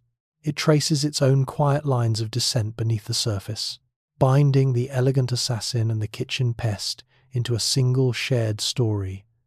A reminder that the connections that truly matter in nature are rarely the ones visible on the surface, and that beauty and its opposite in the end often grow from the very same root. We know so much about ancient mantises partly because some were caught and kept frozen whole in golden amber for millions of years. When ancient trees oozed sticky resin, small creatures could become trapped in it. Over immense spans of time, that resin hardened into amber, preserving its captives in extraordinary detail. Among these prisoners of amber are mantises, ancient specimens held so perfectly that fine features of their bodies remain visible across tens of millions of years. These golden time capsules give scientists a rare, vivid window into what early mantises looked like and how the lineage changed. A fossil in stone is usually a flattened impression, a ghost of an outline. But amber preserves in 3 dimensions: the legs, the body, the delicate structure suspended as if the creature had been caught mid-step only yesterday. There's something deeply moving in that image if you let yourself dwell on it. A single small hunter going about its ancient life on some forest branch unimaginably long ago, brushed against a drop of resin, and was held and is held still motionless in glowing gold, its tiny ancient body waiting through the rise, fall of whole worlds across more time than we can truly imagine, until a human hand finally lifted it to the light and looked across that impossible gulf of years into the face of something that lived before our kind had even begun. Across all that staggering time, here is what may be the most remarkable thing of all. The mantis has barely needed to change. The basic body plan of the praying mantis, the grasping spiked forelegs, the mobile triangular head, the upright ambushing posture, has remained recognizable across vast reaches of time. Ancient mantises preserved in fossil and amber are clearly unmistakably mantises. The fundamental design that works so well today was already in place in deep prehistory, and the lineage has carried it forward with comparatively little fundamental alteration ever since. This is the signature of a truly successful design. When evolution arrives at a solution this effective, it tends to refine and vary it rather than abandon it. The mantis found its answer early, the patient hunter with the folded, grasping arms, and that answer was so good it has needed no reinvention across 100 million years and more. Think of a tool so perfectly suited to its task that age after age no one can improve on its basic shape, only adjust it at the edges. The mantis is exactly that kind of design, proven not in years or centuries but across geological time itself. a creature that got it right so early and so completely that it has spent the eons since simply being what it always was, while the whole world transformed and retransformed around its unchanging silhouette. Now we turn from the body to the meaning we've draped over it, and the name itself is the place to start. In ancient Greek, mantis meant prophet. The very word we use comes from the Greek for a seer or diviner, one who foretells, who speaks with a kind of sacred knowledge. The ancient Greeks looked at this still upright creature with its folded arms and saw something prophetic in it, something that seemed to commune with powers beyond the ordinary. That perception was bound so tightly to the insect that it became its lasting name, carried down through the centuries and into the scientific label it still bears today. It tells you how powerfully the mantis strikes the human imagination. Of all the things the Greeks might have named it for, they chose prophecy. There was something in its bearing, the stillness, the apparent contemplation, the eerie sense of awareness that read to them not as mere insect behavior, but as wisdom, as foresight, as a creature in touch with the divine. And that ancient impression has proven nearly as durable as the mantis itself, traveling across thousands of years of human language, so that even now, when we speak its plain modern name without a thought, we are still quietly and unknowingly calling this small green hunter a prophet, still echoing the awe of people who looked at it long ago and felt they were in the presence of something that knew things they did not. That prophetic name grew from a single feature, the posture that looks to human eyes unmistakably like prayer. The folded forelegs held together and raised before the body evoke the universal human image of hands clasped in devotion. Across many cultures and eras, people have looked at this stance and read reverence into it, a creature seemingly caught in quiet worship. It's the source of the common name praying mantis, and it has colored the way humans regard the insect for a very long time, lending it an air of the solemn and the sacred. The irony, as we've long since seen, is that this pose of devotion is nothing of the kind. Those folded praying arms are weapons cocked and waiting, and the stillness is the patience of a predator, not the peace of a worshipper. But the human eye sees what it is primed to see and reaches for the images it already knows. Faced with this strange upright creature and its clasped forelimbs, people across the world independently arrived at the same reading: prayer, reverence, the sacred, projecting onto a hunting insect the most solemn posture in their own lives. It says perhaps as much about us as about the mantis. How readily we find our own meanings in the shapes of other creatures, how we look at a folded pair of lethal arms and see instead something kneeling in devotion before whatever it is we ourselves hold holy. The mantis didn't only inspire names and myths, it shaped how people learned to fight. Entire kung fu styles were built from watching it hunt. In Chinese martial arts tradition, there are praying mantis styles of kung fu said to have been developed by observing the insect's movements, its lightning strikes, its grasping and trapping motions, its blend of stillness and sudden, explosive action. Practitioners studied the way the mantis caught its prey and translated those motions into a system of human combat with hooking, grasping hand techniques meant to echo the creature's deadly forearms. It's a striking testament to how closely people once watched the natural world and how much they believed it had to teach them. Somewhere long ago, a martial artist looked at this small predator, really looked with the patience to learn from it, and saw not just an insect but a master of timing, leverage, and decisive action, a teacher worth imitating. And from that close attention came a fighting art that human beings still practice today, carrying the distilled movements of a hunting insect forward through generations of students who may never have watched a real mantis strike. It's a quiet kind of immortality for the creature's craft, its patient, lethal economy of motion preserved not only in its own unchanging body across the eons, but in the trained hands and bodies of people, an ancient hunter, still teaching us, in its silent way, how to move. In China, the mantis lives on, not only in martial arts but in language itself, woven into folklore and proverb. The mantis appears in old Chinese sayings and stories, often as a figure of courage that tips into folly. One well-known proverb speaks of a mantis raising its arms to stop an oncoming chariot, a vivid image of a tiny creature standing defiant before something vastly more powerful, refusing to yield even against impossible odds. Over centuries, the phrase became a byword for overreaching bravery, for misjudging one's own strength against a far greater force. It's a remarkable thing for an insect to achieve, to become a piece of a civilization's everyday wisdom, a shorthand people reach for to describe a recognizable human folly. The mantis earned that place surely through the very boldness we've watched all along, that fearless readiness to rear up and raise its arms against anything, however large, that comes too close.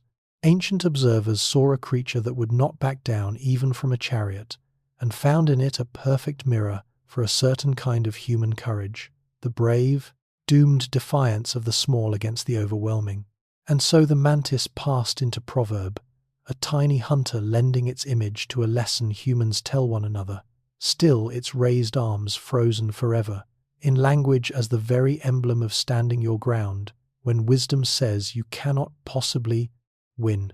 Travel far from China to the deserts of southern Africa, and the mantis takes on a role grander than any proverb. Among some peoples it was a creator. In the mythology of the San, the Khoisan peoples of southern Africa, the mantis holds a place of deep significance, appearing as a central trickster and creator figure in their ancient stories. Far from a mere insect, the mantis here is bound up with the origins of things, a powerful and sacred being moving through the tales that explain the world. This is one of the oldest living cultural traditions on Earth, and the mantis stands near the heart of it. It marks the extraordinary reach of this small creature across the human imagination. In one part of the world it is a prophet, in another a teacher of warriors, in another a proverb of foolish courage, and here in the deep antiquity of southern Africa it rises to the very summit of meaning, a creator being woven into a people's understanding of how everything came to be. That a single small hunter could inspire such a vast range of human meaning, from garden curiosity to martial master to divine maker, says something profound about both the creature and ourselves, about how this still watchful, strangely human-seeming insect has drawn the human eye across continents and across ages, and how we, in every place we met, it found ourselves, reaching past the insect for something larger, something sacred that it seemed to point toward. Step back, and a real question emerges. Why did so many separate cultures with no contact between them look at this insect and independently see wisdom? It's a genuine pattern worth pausing on.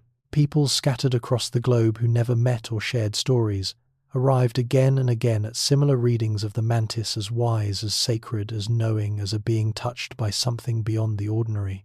From Greek prophets to African creators, the human response to this creature has converged across vast distances on reverence. The likeliest answer lies in the mantis itself, in those very features we explored at the very beginning. The forward-facing eyes that seem to meet our gaze, the head that turns to watch us, the upright, contemplative stillness, the unsettling sense of being regarded by something aware. These traits read to the human mind as almost familiar, almost like us, and so we instinctively grant the mantis an inner life, a knowingness that we deny to most insects. Faced with a creature that seems to look back and consider people everywhere, felt the same prickle of recognition and reached for the same kinds of meaning, wisdom, foresight, the sacred. It's a beautiful convergence. The human version of the evolutionary kind we saw in the flower mimics many separate minds facing the same striking thing, independently arriving at the same profound response. All of us across the whole world quietly agreeing without ever conferring that this small watcher knew something.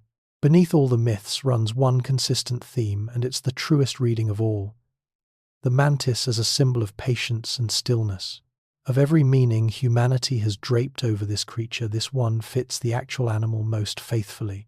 The mantis is above all a master of waiting, of holding perfectly still, of stillness as strategy, of the disciplined patience that precedes the decisive act.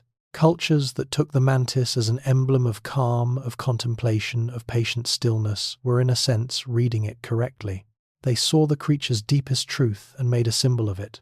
There's something worth keeping in that, carried out of all this mythology and into your own life.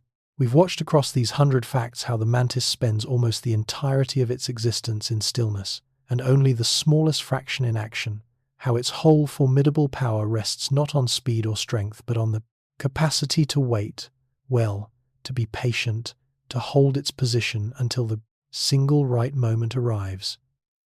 In a world that prizes constant motion and hurry, the mantis stands as a quiet argument for the opposite, for the strength that lives in stillness, for the patience that outlasts haste, for the deep and ancient truth that the one who can wait calmly and completely is often the one who endures.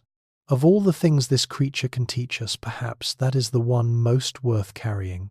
Set aside the deep myth and the deep time, and the mantis is also simply here, sharing the ordinary modern world with us in the garden just outside the door.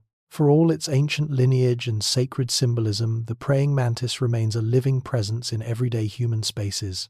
It turns up on the tomato plants on the porch railing among the flowers of countless gardens, going about the same patient hunting it has practiced for 100 million years, right alongside our lawns and our homes. The prophet of the Greeks and the creator of the san is also quietly the green insect a child might find on a fence post on a summer afternoon. There's something lovely in that nearness and easy to miss. We don't have to journey to a rainforest or dig through ancient amber to meet this remarkable creature. It lives among us, woven into the small, wild margins of our own ordinary places, carrying all of its astonishing history. The deep time, the impossible disguises, the myths of a dozen cultures folded invisibly into a body resting on a leaf, within arm's reach.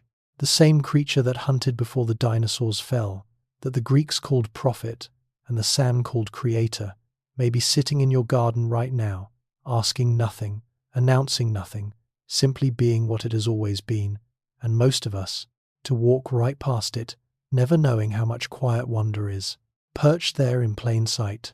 The mantis hasn't only shaped our myths and our martial arts. In our own time, it has helped shape our machines. It became a teacher to roboticists, engineers and scientists studying how to build better robots and vision systems have turned to the praying mantis for inspiration. Its remarkable abilities, the efficient 3D vision we explored at the start, the precise and economical strike, the patient targeting, offer valuable lessons for designing machines that need to see depth-track targets and act on limited resources. The mantis, in effect, has become a model worth studying for those trying to engineer artificial sight and motion. It's a striking continuation of an ancient pattern. Just as martial artists once watched the mantis to learn how to move, modern engineers now study it to teach machines how to see and act the same close attention to the same small creature separated by centuries, aimed now at silicon and code instead of muscle and bone. There's a real elegance in that continuity, in the idea that 100-million-year-old hunter still has things to teach the most advanced technology we can build, that evolution's patient solutions remain, even now, ahead of us in places, and that we, the latest creatures to share its world, keep returning to this small, ancient watcher the way every culture before us did, still learning from it, still finding in its quiet body answers we hadn't yet thought to reach for ourselves. Stay a moment longer with that idea of the mantis as teacher, because its eyes in particular have drawn the gaze of those who build machines.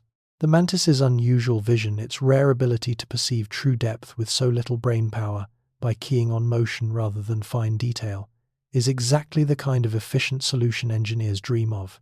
Conventional machine vision often demands heavy computing power to judge distance.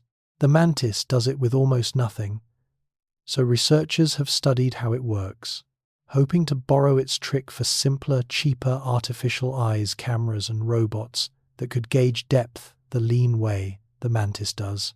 It returns us fittingly to where this whole journey began, to those forward-facing eyes and their strange, simple genius.